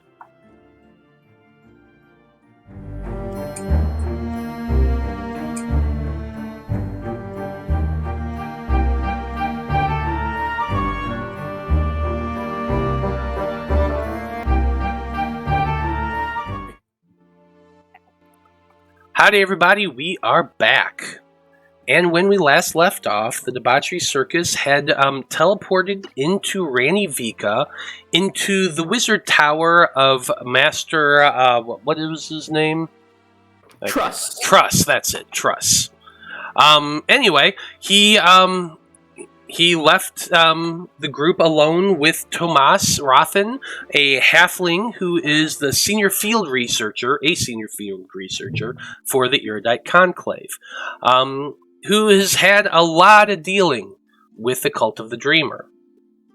The conversation eventually turned to what he's been doing recently, and he informed the group that while they were all off in Rowena fighting in the tournament, he had infiltrated Ivic Abir's residence in Revancia and got a chance to sneak around and look for things. And he found something that very much incomprehensible. And he sits down and he's beginning to tell this story. So that's where we're jumping in. And Tomas, he walks over to a nearby writing desk and picks up a small tube made out of leather. He walks back over and pours himself another cup of tea and then sits down. And he says, "So, here's what happened in Revancia. Using my infiltration techniques, I made it inside the villa of Ivic Abir, where apparently the group had been working on some sort of arcane object. We learned from another group of field researchers, the Fab Five, that an enchanter named Robert Mitchell was there in the villa along with another wizard, a gold-scaled dragonborn. And they were working on an object there. Now, as I said before, we have reason to believe that Mitchell is currently in the possession of Aegeus from Elamia. Now, what we do know is they're working on something, and it was big. I found in a subterranean basement, deep cut out underneath Abir's villa, a workshop, an arcane workshop. I recognized a lot of the runes that were in there, and they were working on something very big. Unfortunately, by the time I had gotten in, everything was gone, but I'm pretty sure whatever they were building was transported in the containers of those blue dragons that I told you about, that she had left Revancia in. Interesting. But I did find something while I was skulking around down there. And he opens up the tube that he's carrying and pulls out a couple pieces of paper. These pieces of paper have burn marks on the edges and has been folded and creased many times. Tomas says, "I located these in a hidden compartment underneath a work table down there in the basement of Abir's villa. I think it's possible that Mitchell might have hidden it there in the hopes of somebody finding it. Otherwise, why would it be there? Stashed the way it was." He pulls them out and he kind of folds them over and he passes them over to you, Corrin. I would very much like for you to make me 2 Arcana checks. The first piece of paper is, you just kind of glance over it and it's writing in Draconic. The second one appears to be a blueprint of some type, and the third one appears to be spell work, spell notes specifically. So that's why you're making me 2 Arcana checks. Blaznir, you want to help him out here? Oh, yes. I have a lot of stuff. So Bardic Inspiration, here you go. Have fun with that. I believe in you. And Guidance as well, because, yeah. Oh, yeah. I give him a pat on the back. First Arcana check, natural 20 for a 29. Are you adding anything to that? For the next one. Sure, I'll use the D4 because I might as well, Oh, in case there's something for over 30. yeah, like a DC 30.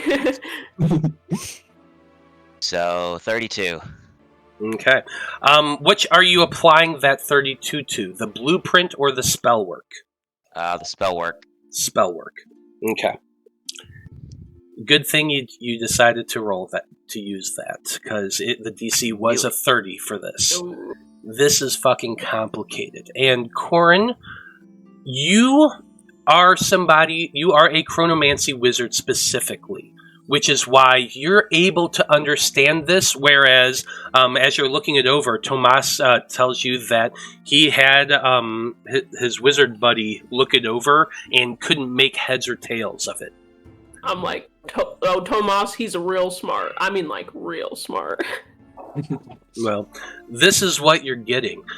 The spell work for this, it describes the need of 5 focal objects of that has both chronomantic and necrotic magic interwoven together in it. These 5 focal points must be placed in a certain way using and the language the way the language is describing, you're recognizing as this is whatever it is those blueprints are. This is how it works. Yeah. It seems to require 5 objects of power that have both chronomantic and necrotic magic, and it's working together with a 6th object, something that has chronomantic and nature magic involved in it. Working together with that in a specific way, and as you're reading the spell work, you're like, it has to be done at a specific time, at a specific place, and it must be used in this way to open a portal to the past.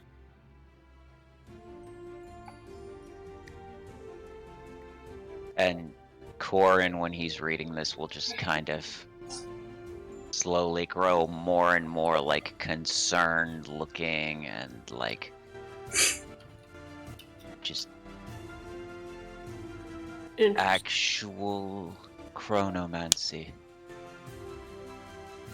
My lord. What do you think they're going back in time for? Maybe Perhaps before to the time when tree the was yeah. not rendered asunder. Tomas's, like, his ears are perked up too, and he's saying, you're saying they're trying to open a portal to the past? Actual, factual time travel, yes. Not some simple revision of 6 seconds or the hasting of an ally, but true movement through the river of time. Yeah, and as you're looking over these notes, like, it's obvious that the spell work here in your lap is very much incomplete, but you're also starting to see, like, the accounting for certain fluctuations in time, and while you can't tell what time period they're pointing at, you can definitely tell that the spell work is pointing in a specific direction, a specific time. Yeah. Now, go ahead and make your Arcana check for the object, for the blueprints. Sure. You want to give me guidance again? Yep. I was about to say that. What the fuck? So that's another natural 20. I told you, roll 20 is like this, where if you roll one, it's more likely you'll roll another one right after. That That's happens all the time. adding another 9. Jesus Christ, yeah. 38. So 38 for the blueprints. Well, these blueprints definitely got to the right person this time around. Yeah. As you're looking these over, you can tell that, like, the construction of these blueprints, the way they're put together, is fucking very familiar to you, Corrin. you recognize your master's handiwork in this.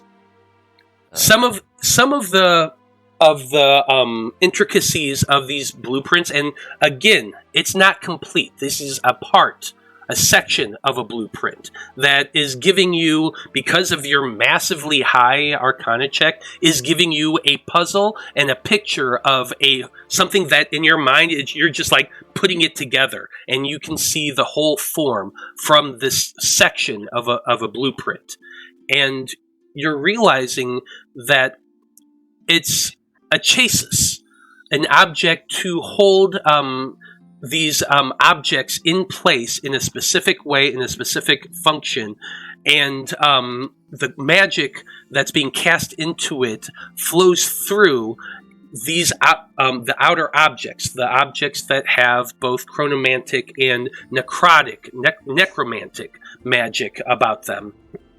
The power flows through those and is being controlled by the sixth object, the one that has nature magic and chronomantic magic together. You're realizing that it's basically creating an arcane gateway into the past, using this chassis as the cylinder that points it in the direction that they're going.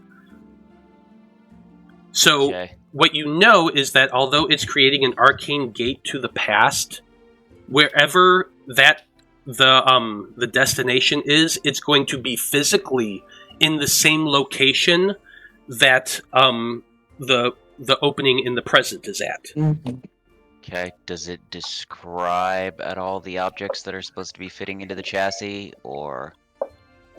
It doesn't describe them exactly. Combined with the notes that you have and the blueprint that you have, you're guessing that a dream seed is the sixth object. Okay. And if you ask about like the magical nature of those things, Tomas will be able to point out that the other objects that he's and the other groups have been collecting, the dream roots, contain that combination of magic. Interesting. So odds are they're looking for 5 dream roots in conjunction with a dream seed to open the doorway to the past. Mm-hmm.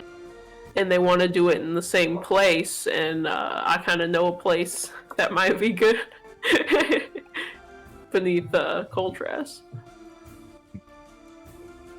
Because if they're wanting to go to the tree before it was ruined, I mean, that's a piece of its root. We do think there are multiple dream seeds, right? I reckon so. There were at least 2. Yeah. Well, because I just got worried when you said dream seed, because, what if I, because you have one? Yes. Well, I didn't want to just outwardly say that, but yes. Those of you who've actually handled the dream seed, which is actually pretty much all of you, so everyone give me a history check real quick. Oh, history check. Oh, no. I'm looking at my notes. Isn't it like part of a dream seed that's embedded in me? Yeah. Yes, it is. Yes, it is. I'm gonna give myself guidance. Oh, I didn't need it. Wizard got an 18. I got a 16. I have in my notes from May. It says dream seeds. One is in Mistspire. The other we have from Dusk Hollow. One is still here in Coltrast, unless the body double Garrett Sandar or another knight took it with them when they fled. Some old. I rolled a 17. Okay. I got 23. So I rolled higher than Corrin, and that makes me happy. well, Blaznir. I'm a little tired after rolling those 2 natural 20s in a row. My back hurts from carrying this whole party. Well, Blaznir, you're the one who remembers this. Ichabod, you do remember everything you just said from the notes that you have.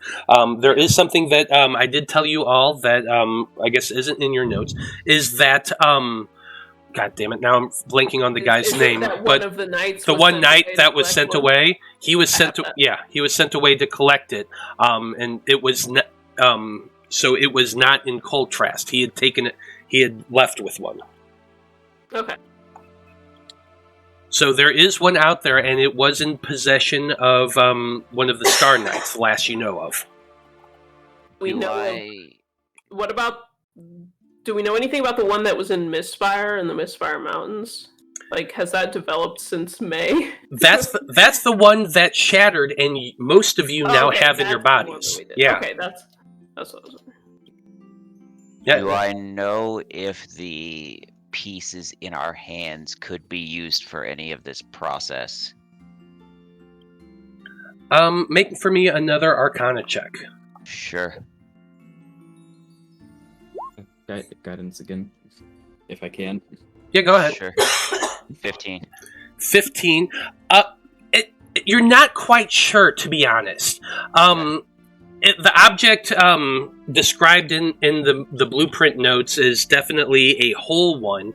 You're not sure if the ones in your body could be used in the same way, but you also know with that 15 that there is resonance between the Dream Seed shards in your body and the one that Blaznir carries with him in his bag of holding. That every time you've pulled it out, like you've noticed that there's a connection between the two, but they don't interact beyond like the fact that you can feel them connecting.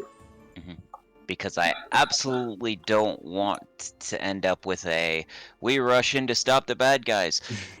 Excellent! You finally brought us the final piece we need to open the portal. That's definitely gonna happen. That's gonna happen. Well, as I said a few minutes ago, you do know that the cult still has one of the Dream Seeds, the one that was with the Star Knight. One of them's one of the Star Knights has it. And was okay. I need to put some pieces together because one of the Star Knights is the one who hired the assassins. Mm-hmm. His name was Morden Bendleton. Cross-reference that. Is he the one that was sent away to get it? I'm going to pull out my note just to be sure. Yeah, I've got it. Oh, I do have here where I first wrote it says Sir Morden Bendleton, bow guy, and then in parentheses, away. So I assume it's him. My notes are like... Yep. Indecipherable. That's correct. It was Morden Bendleton who wields a bow, an actual longbow, and he was sent away with the other Dream Seed. So I can presume his plot to try to stop Edmund to come in and maybe do this thing that they are talking about. That's why he wants to you definitely know that they had something planned for Contrast, and you killed off two of those assassins. You don't know for sure whether or not the two are connected, but it's definitely a possibility. That's what I would presume. Now I'm getting stressed about what's happening back home. It's fine. There's how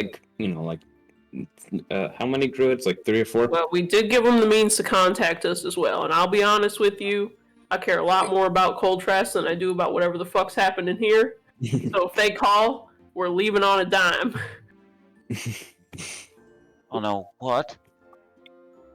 On a gold piece. On a copper piece. On a copper. So as you all are kind of talking about this, and you kind of fill Tomas in on everything that your group has been involved in. Yeah, add that to the dossier. Yeah, he looks over to you, Corrin, and he says, "Now, you're sure that they need 5 of these objects? Is that correct? What we assume to be the dream roots?" That's what it says. But keep in mind, this is just a piece of what they're working on. He has a very grim look on his face when you tell him that. Well, spill it. I'm about to. I needed a drink. I hate when people make certain faces and don't tell me what's going on. He takes a sip of drink. his tea. He takes a sip of his tea because he needs a drink too, and he says, "We know that the Dreamer cult has 3 dream roots already. If they find all 5 of them, they're able to complete whatever this thing is, this passage to the past, as you were saying. They're close. They're very close, and it sounds like they've already moved, or at least are in the process of transporting the whatever this object is." Interesting. We must find the sacred hidden 6th dream root, the green one. That can summon the great dragon to help us. Sounds God. like we need to deal with this mission as quickly as possible. Get whatever intel we can, and then I guess try to go after these dream roots before they can.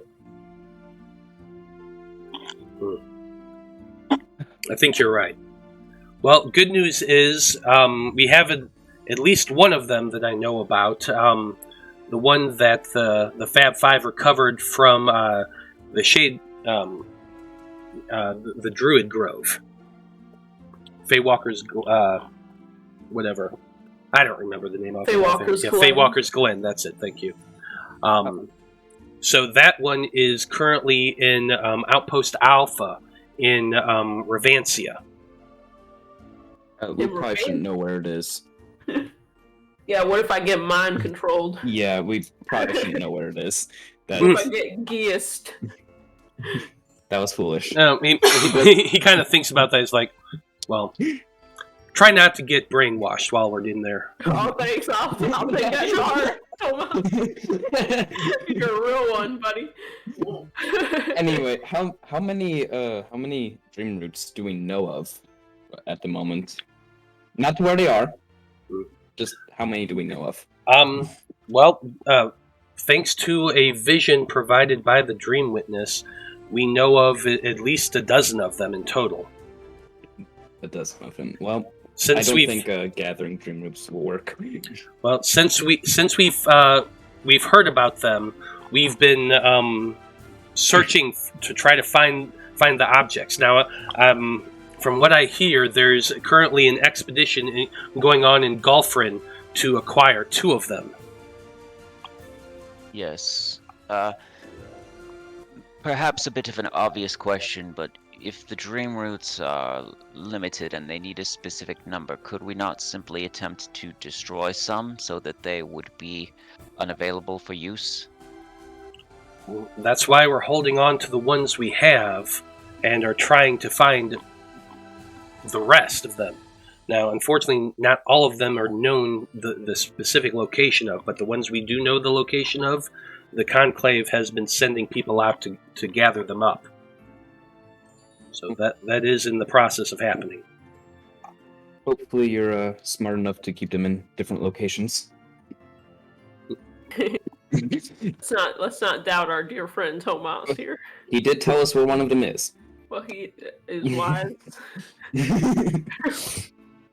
Yeah, you're probably right. Yeah, I'm not going to tell you anything more pertinent to the story. Just if they are in the same location, just maybe put a word to spread them out, because they only need 2. Actually, Lapis, I'll remind you, you recently read about a dream root.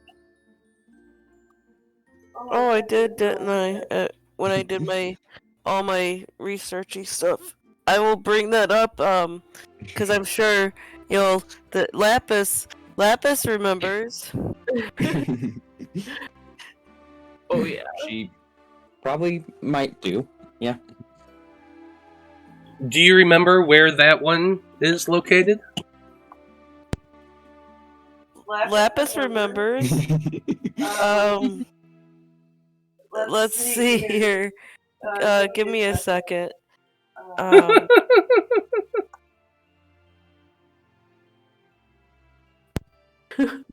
I know, I'm like reading the little research notes. Give me a second. I need to explore my memory. Research. There's a lot of work. Actually, it was the dream seed. There's another dream seed that you all know about. Sorry, that the dream they found a dream seed, and it's in Revancia as well. So there wasn't a dream Okay, so root? that Was a dreamer is a recovered dream by seed. That was a trick question? Yeah. So that's one additional one that is in the possession of the Conclave? Yeah, there is Four a that we dream know of, seed. including the Shattered one. Correct.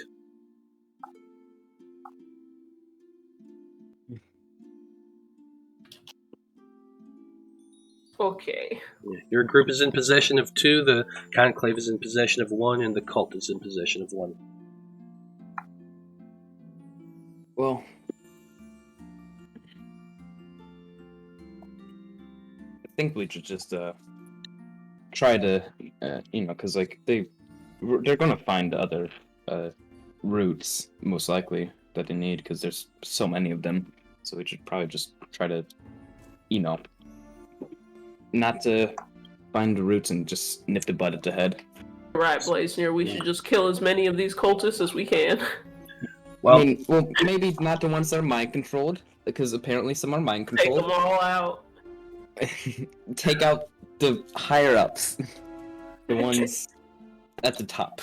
Tomas first, calls and then we'll go everyone's attention, and he says, "We've added another goal to this mission, everybody. We need to try to figure out where exactly Ivik Abir is now, but also where she intends to set up this object. If we can find that here, that's what we need to do." Right, Blaznir, start at the bottom and seduce your way up the ladder. Pardon? I don't think there's going to be much seducing in the convent. And also, I'm not the seducer type. That's more your expertise, I believe. Ichabod blushes. Tomas is just like watching this whole exchange and stroking his chin a little thoughtfully. Yeah, don't put any more thought into that than you need to, buddy.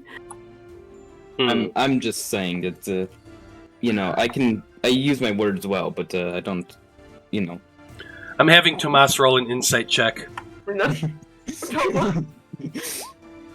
Oh, he only rolled an 11. Wait, let me roll my deception check. Nice. Ichabod hides the fact that he got laid. Yep. I don't want anyone to know. Oh, so you're ashamed of me.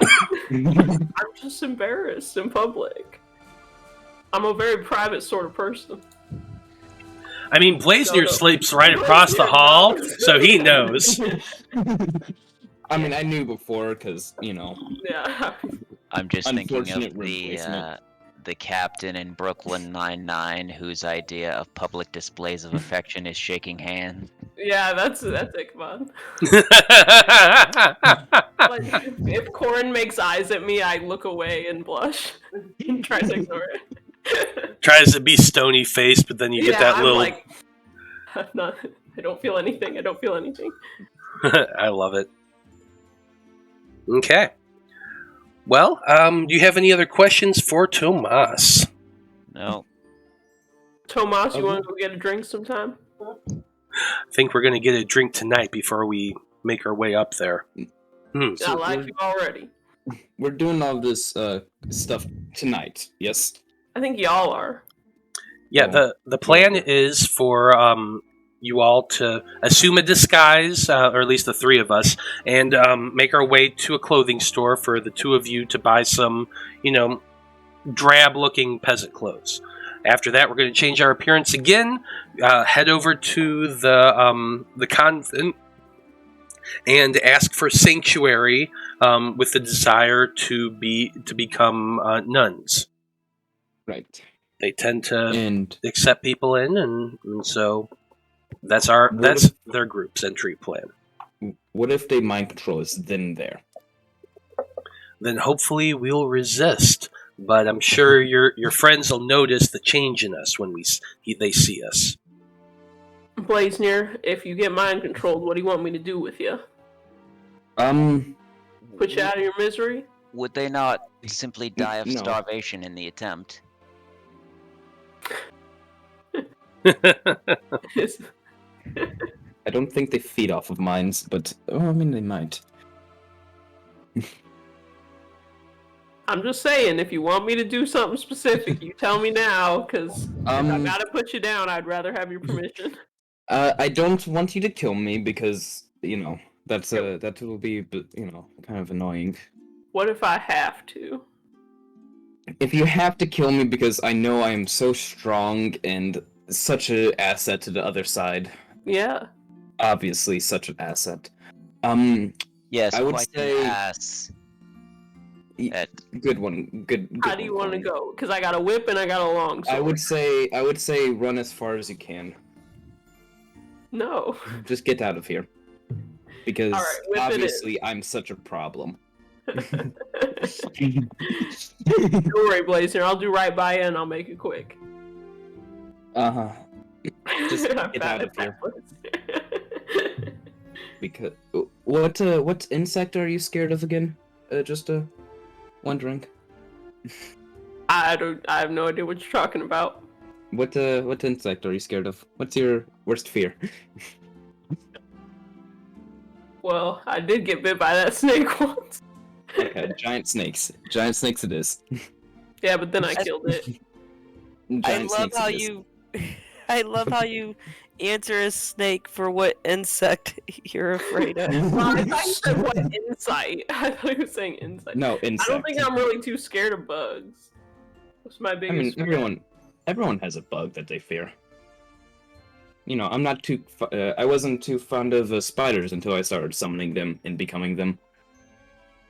I mean, it's just an insect. It's just a bug, Blaznir. Yeah, the real problem is with people. You're scared of people. Scared of their dark, evil souls. After all, the cult is made of people. The cult of the dreamer is people. Okay, let's go get that drink now before I get too comfortable here in Master Dress. I won't ever leave.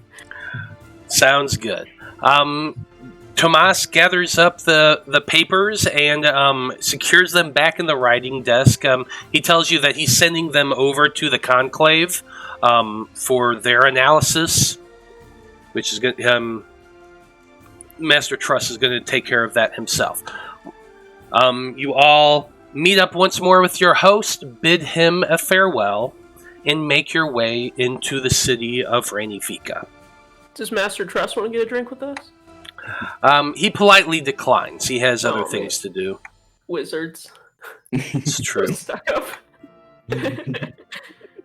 It's true. That's why I prefer Tomas, my best friend Tomas. Well, sure enough, you make your way out of the wizard's tower. Those of you who are wearing the disguise, the head of the disguise, you go ahead and change your appearance to make your look like whatever you want. It doesn't matter at this point. Tomas actually says to you, if you don't mind, I'm going to have the two of you invisible for the time being as we leave, but we'll make you visible again before we go to the inn. Is that cool? Is the two of you me and Corrin? Yeah, Corrin and Ichabod. Sure. How are we gonna buy clothes for him? No, it's just to get out of the tower. Oh, he doesn't just walking out. Okay. Yeah, just walking out of the tower. He just doesn't want anyone to see 5 people leaving the wizard's tower. Sure. So just be the 3 women, so everybody thinks that. Well, no, they don't have to be. They don't have to be women at this point. You just change your appearance. It can be. You can make yourself look at whatever you want to at this point. Tomas actually changes himself to look like a gnome.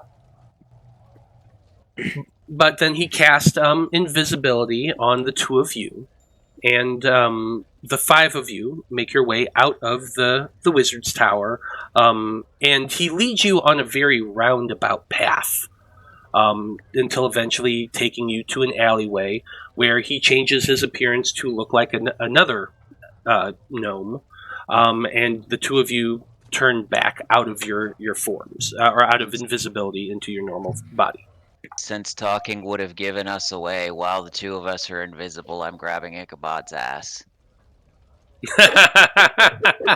Ichabod, roll a con saving throw to see if you yelp out. I've never yelped in my life. What are you talking about? Well, we're about to see if you do. Oh, the narrative just writes itself. You can't help that you're just like making your way down a city street, and the three of them are ahead of you. You're walking next to Corrin, and suddenly he just reaches out and pinches your ass and gets you pretty hard. And yeah, I say, down, boy, down. And as you yelp out from the grab, like, you notice there's a few people that just kind of look in your direction. You're invisible, though, and so they just kind of scowl at the backs of your friends. But definitely a comical scene.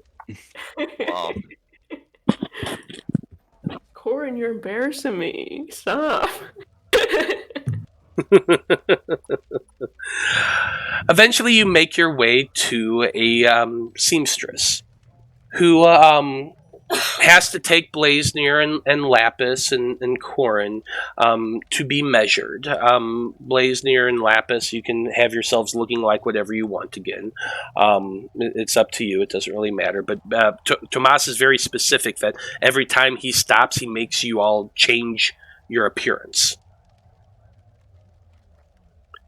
The other two, like you, Ichabod, and you, Corrin, once you're visible again and you're just walking around, he keeps the three of them walking about 10 paces ahead of you, so it doesn't look like you're together. But he does make sure, he tells you that since the two of you are making it obvious that you're priests here for a reason, you should be a little more visible. So he just allows you to walk around the city normally. Now, the city of Ranivica is an interesting place. It's a city that's just outside of the Gentle Wastes, and so there is a bit of greenery here. The buildings are mostly made out of sandstone or timber. The architecture is kind of drab and not too varied, and the city itself is completely surrounded by a very large and thick set of walls. Inside the center of the town, as you're walking around, you do notice the very large Temple to Jorun near the heart of the city, and just a little bit up from that, raised just slightly by a small hill, you can see the building that Tomas points out as the nunnery, as the convent. That building itself is made out of dark gray granite. And Tomas actually whispers that the granite that they took from, that they built that thing was like, yeah, I know, I can't talk today. The stone that the temple is built out of came from the town of Laverin, which is to the east of here. The man who owns it, Sigmund, is a known cultist and somebody that Tomas and crew had to deal with at one point. He escaped too, and currently he believes that Sigmund is in hiding, but he has not been able to locate him yet. Interesting. Seems like the evidence we have kind of against Abir and at least this convent is pretty damning. Well, it's growing, but everything we have so far is just circumstantial. We have pieces of a puzzle, but nothing that we can bring to any authority and say that, look, here we have suspicions, but there's no real proof. Yeah. That's what we're trying to determine. Now, you and I know that the cult has an army and invaded Weston, but where are they now? We don't know. After returning to Ranivica, they disappeared, and I've not been able to find them since. Interesting. Hopefully, the convent will be able to uncover what we need. Now, at the seamstress, Tomas does pay for Blaznir and Lapis's clothing. He through the entire time he keeps the two of them separate from you, as though like you're shopping separately. So you have to kind of pay for whatever it is you want, Corrin. But tell us a little bit about the outfit that you're selecting for this.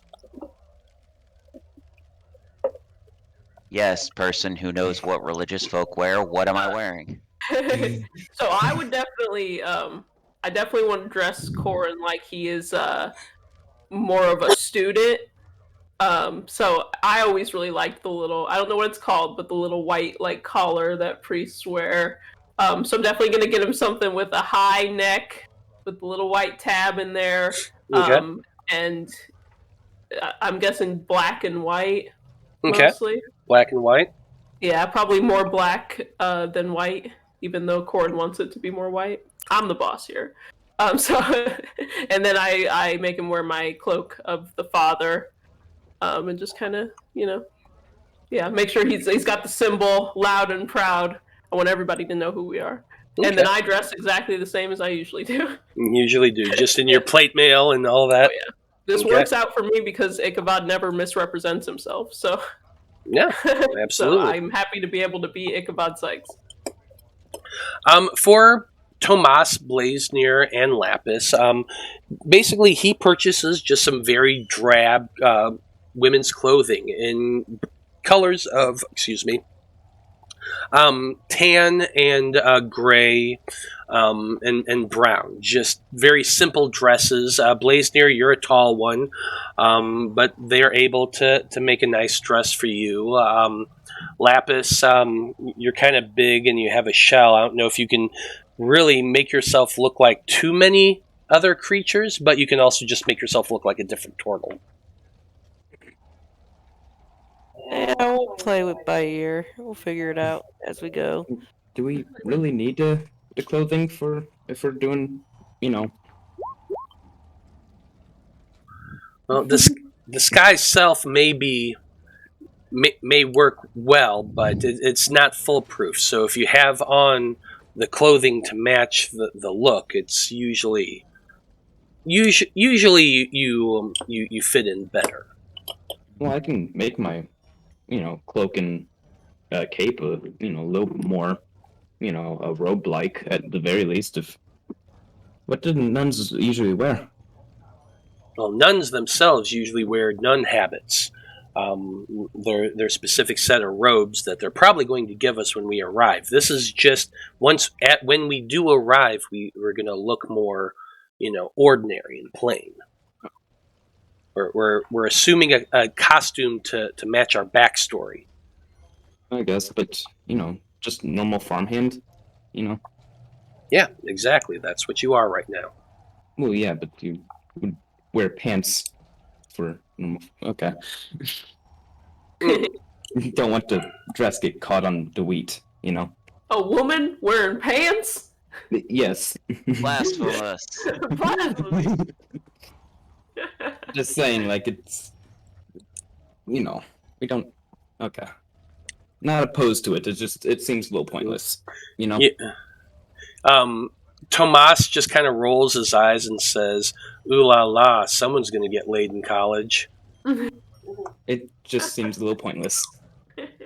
Well, you'll find, Tomas, that Blaznir will complain about anything and everything. That's why I'm glad he's your problem.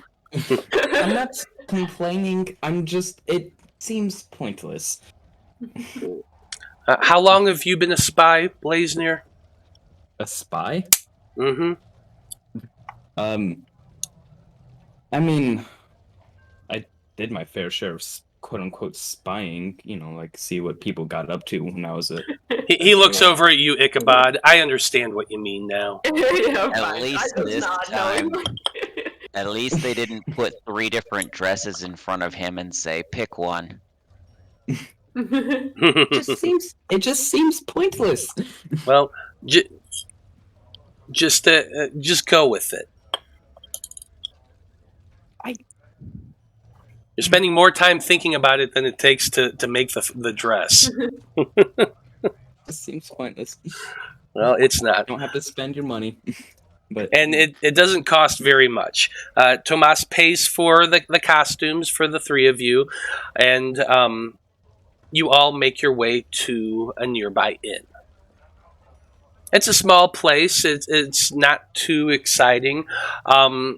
The place itself is called the Cloak of Jorun. And it's just a general sort of establishment, that, very quiet. Most of the people in there, it's probably around, like 5 o'clock in the evening at this point. And there's a few patrons in there having meals and drinking, but it's relatively quiet. There's nobody playing music or anything like that. But the innkeeper greets you all and asks what they can get you, and you all are able to find a table. What sort of drinks are you looking for, Ichabod? My usual go-to. I just want a glass of whiskey. Ever since what's his face gave me that ancient whiskey, I'm on the hunt. Okay, fair enough. She tells you that a whiskey is going to be 4 silver pieces. I got you, fam. I need to say his name, or else somebody's going to add me in the chat. Okay. I don't remember what it is. Liam, I got it. Liam, there you go. There you go. Don't at me. But yes, Liam did give you that ancient whiskey. So the whiskey here, not that great. Definitely not as good as what Liam gave you, but I write it in my journal and give it a rating. Yeah, it's swill. It's not great. Tomas also gets a whiskey. Anybody else want to drink? I'll just get a glass of wine. Okay. Wine would be 2 silvers. Okay. I'd probably do some mead. Okay. Good hearty mead. A mead is a silver piece. I'll do some coffee. Coffee, 3 copper. 3 copper. Mm-hmm. You all sit down and at a table, an empty table in a quiet corner, and you have your drinks, just like you wanted, Ichabod. Anything you're wanting to do during that time? Nothing useful. Fair enough. Then you just sit there for an hour waiting for it to get dark. Play some cards with Tomas. Okay. I just think he's a cool guy. I want to hang out with him. Yeah, absolutely. You sit there and you kind of chat a little bit, and while a fairly chill guy who definitely loves to sit down and have a drink, he's very much a company man, would be the way I'd put it. He's all about the Conclave. The Conclave has been his literal life, and he questions you a little bit about how come you're working for a Conclave member but you're not a member yourself. Looks like you've been doing a few jobs here. I'm kind of tied to a sort of higher power already, if you couldn't tell. I mean, Tomas shrugs a little bit and he's like, well, there's plenty of people of faith in the Conclave. It's less about being a religious type and more about being somebody seeking the truth, seeking information, finding those little things, those little details that nobody else can find, and then recording it for posterity. That way we always know what it is and where it is. Yeah. Well, Tomas, I'll keep that in mind and consider it for the future, but I like to think I'm a little more than a man of faith. I'm more of like a faith incarnate. So with my order, we're supposed to be the fists of the Father, and that's how I see myself. It's the Father's hand on earth. What's our world called? Loroupa. Loroupa. Yeah. Yeah. Father's hand on Loroupa. So for me, I think the obligation goes a little deeper than just having faith. He kind of chuckles at that and he says, well, to each their own. I've never been one to study much about the five gods other than the fact that they're there, but I know the Conclave has plenty of research about your religion and its origins, so if that was ever something you really wanted to pursue, Conclave's the place to do it. Sure. Well, I appreciate you telling me, because I have been kind of changing my mind about things slowly but surely. So perhaps I'll change my mind about the Conclave in the future too. But right now, no kings, no masters. Just myself and the Father. That's enough of a Yes. master for anybody, I suppose. And he chuckles a little bit. 3 people, yourself, your father, and your daddy. Don't mind Corrin here. He's a little jokester. I drink my whiskey. Yeah, you all drink your whiskey. You wait around, and as it starts to get dark, finally, Tomas finishes his and says, okay, Blaznir, Lapis, last opportunity to go by your given names until we're done with this. What name do you want to go by while we're in there? Right. Andy with a K. You were a lady of ill repute until you found the calling of the light. I didn't know we were having to pick names. Come on, Yeah. this is the only thing. Yeah, this is the easiest thing in the world for you, Lapis. Let's see. What's a good nun name? How about Mildred? Is that a good nun name, like for this area? Alvernia. Sure, Mildred. Okay, we got Mildred the turtle. Do Miranda, I guess. Miranda. Sure. Mildred and Miranda. Ichabod makes a lot of jokes about Lapis being a woman for this. And about how funny it's gonna be. Not Blaznir being a woman. But No, Lapis. because Lapis is just so masculine all the time. Mm. Lapis is kind of just gives Ichabod just like a kind of a questioning look, like Can I get it? Well, I suppose to keep with the name scheme, I'll go by Margaret. Well, to make it more believable, we shouldn't all have the same first letter of name. Too right? late. You started this. He's just finishing it. Yep. Yeah, sure. I rolled a 14 insight. Do I realize that Lapis is a female turtle? Now that you're looking at Lapis in a dress and like you're seeing the more feminine side about it, you're like, wait a minute. Wait a minute. Yeah, that like light bulb just goes off in your head. I'm gonna say with a 14. What's that anime where that happens? Oh fuck, I can't remember what it is. I think it's We're just on High School Host Club. There you go. Yep. You you have your light bulb moment. And you're like, oh, Lapis is a woman. Lapis. I am so sorry. See, I would have gone with, how long have you been lying to me about your gender parts? Why didn't you ever say something? All this time, I was like, well, I'm treating you like one of the boys. Well, I mean, you never asked, and it's really not that important to me. I guess you're right. I did kind of make an assumption there. Well, shit. I order another whiskey. Maybe this is a lesson for you. I need to think about this for a while. 4 more silver for you. Your whole life has been a lie. Yeah, I'm like, I feel like I've known you for such a long time, and now everything is different. I'm pretty sure Lapis has seen me naked.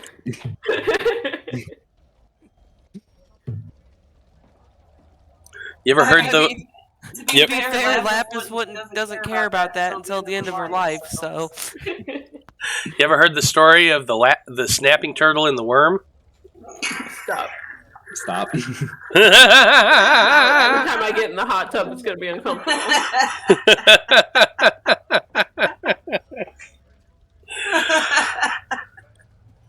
But anyway, as Ichabod drowns his sorrows in another glass of really bad whiskey,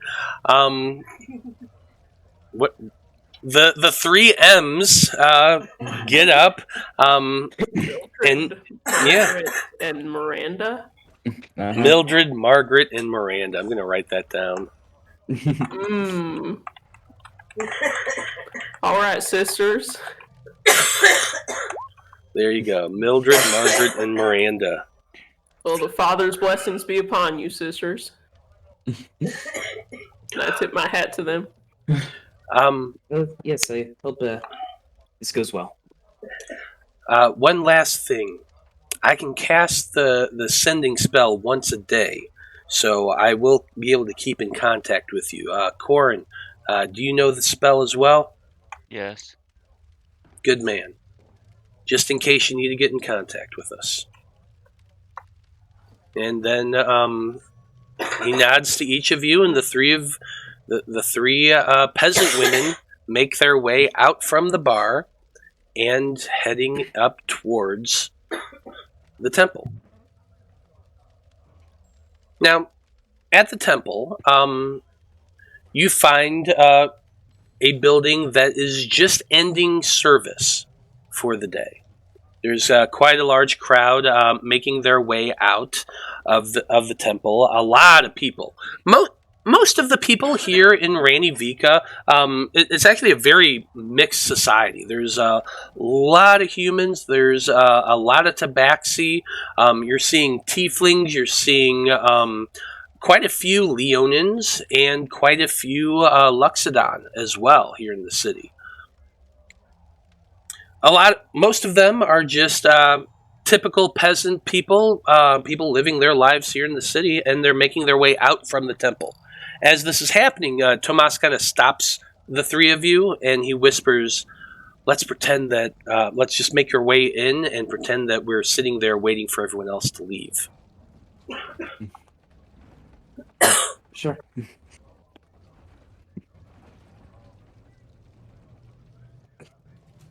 The three of you make your way in. As you're doing so, I want everyone to make stealth checks for me, because you're attempting to slip in unnoticed and pretend that you're just sitting there. So stealth checks, please.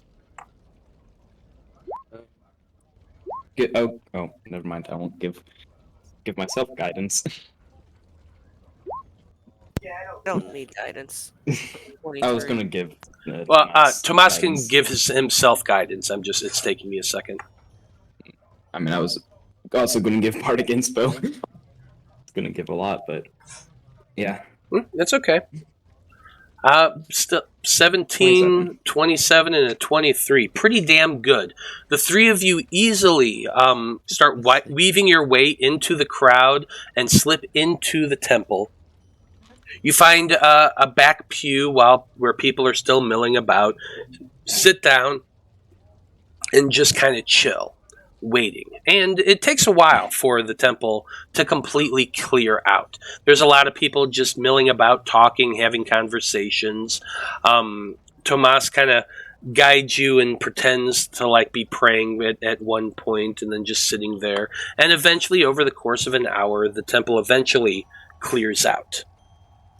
By the time the last people walk out, one of the priests who is standing by the door makes his way in, and he notices the three of you. He walks over and he asks, why are you all here? Is there anything I can do to help you? And Tomas speaks up first. And he explains that the three of you are just arrived in the city and had heard about the convent and was hoping that they might get sanctuary here. And he lays out a bit of a story for a little bit, talking about how you just arrived here fleeing from some horrible situation. As he's telling this, Blaznir, you recognize this as an opportunity. He can't cast guidance on himself, and he can't do anything else like that. But you could inspire him and cast the spell if you want to assist him as he's laying this on. Yeah, I'm gonna kind of look shaken to hide because hide my hands because guidance does have a somatic, and I'm just gonna kind of look fearful a little bit and cast guidance because I don't have to touch people to cast guidance because my bard subclass. Okay. So I like it. Make a stealth check to see how well you hide the casting of the spell. Ooh, 15. Pretty good. Not bad.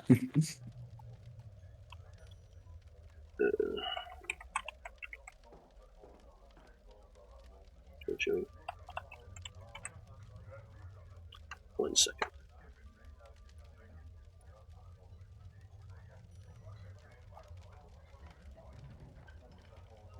It's taking longer to load. There must be a lot of people on Roll20 right now.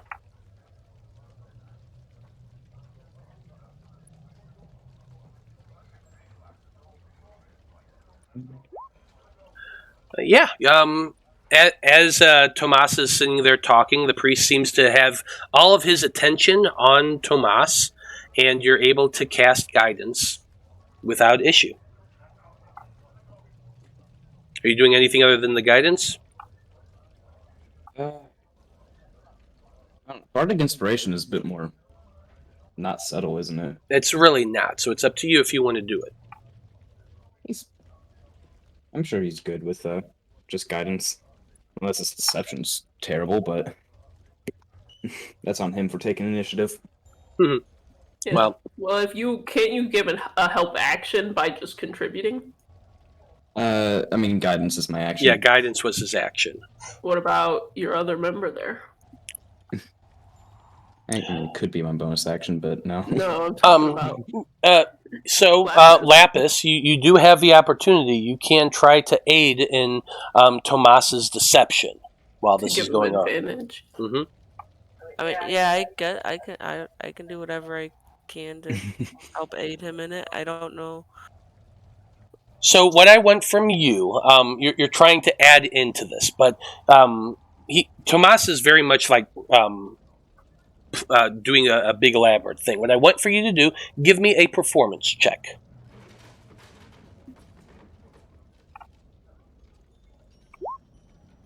That would be a dirty 20.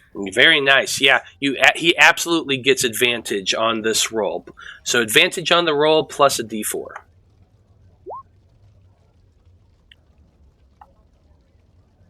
Why did that not? It is clicked advantage, but it didn't roll advantage. Anyway.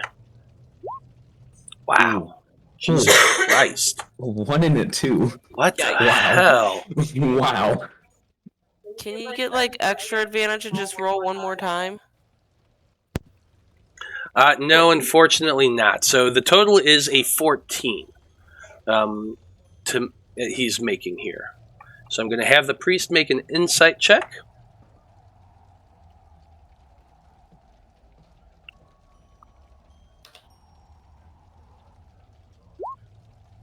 Okay. The priest listens to Tomas's words, aided by Lapis, while Blaznir very subtly casts a spell to assist with this. The priest rolled a 10, and so he believes it. Nice. And he listens to this poor tale of woe. Yeah, your guidance is what saved this. Anytime he looks like he's about to disbelieve, one of the two in the back just start crying even louder. Yeah, exactly. And the priest, oh, my poor ladies, that is so horrible. Well, of course you can come and seek refuge here in our convent. Please come this way. Let me take you. And he guides the three of them in through the temple, out in past the courtyard, and towards the convent. I'll give a barely audible thank you. Just barely audible. Barely audible thank you. Absolutely. Yeah.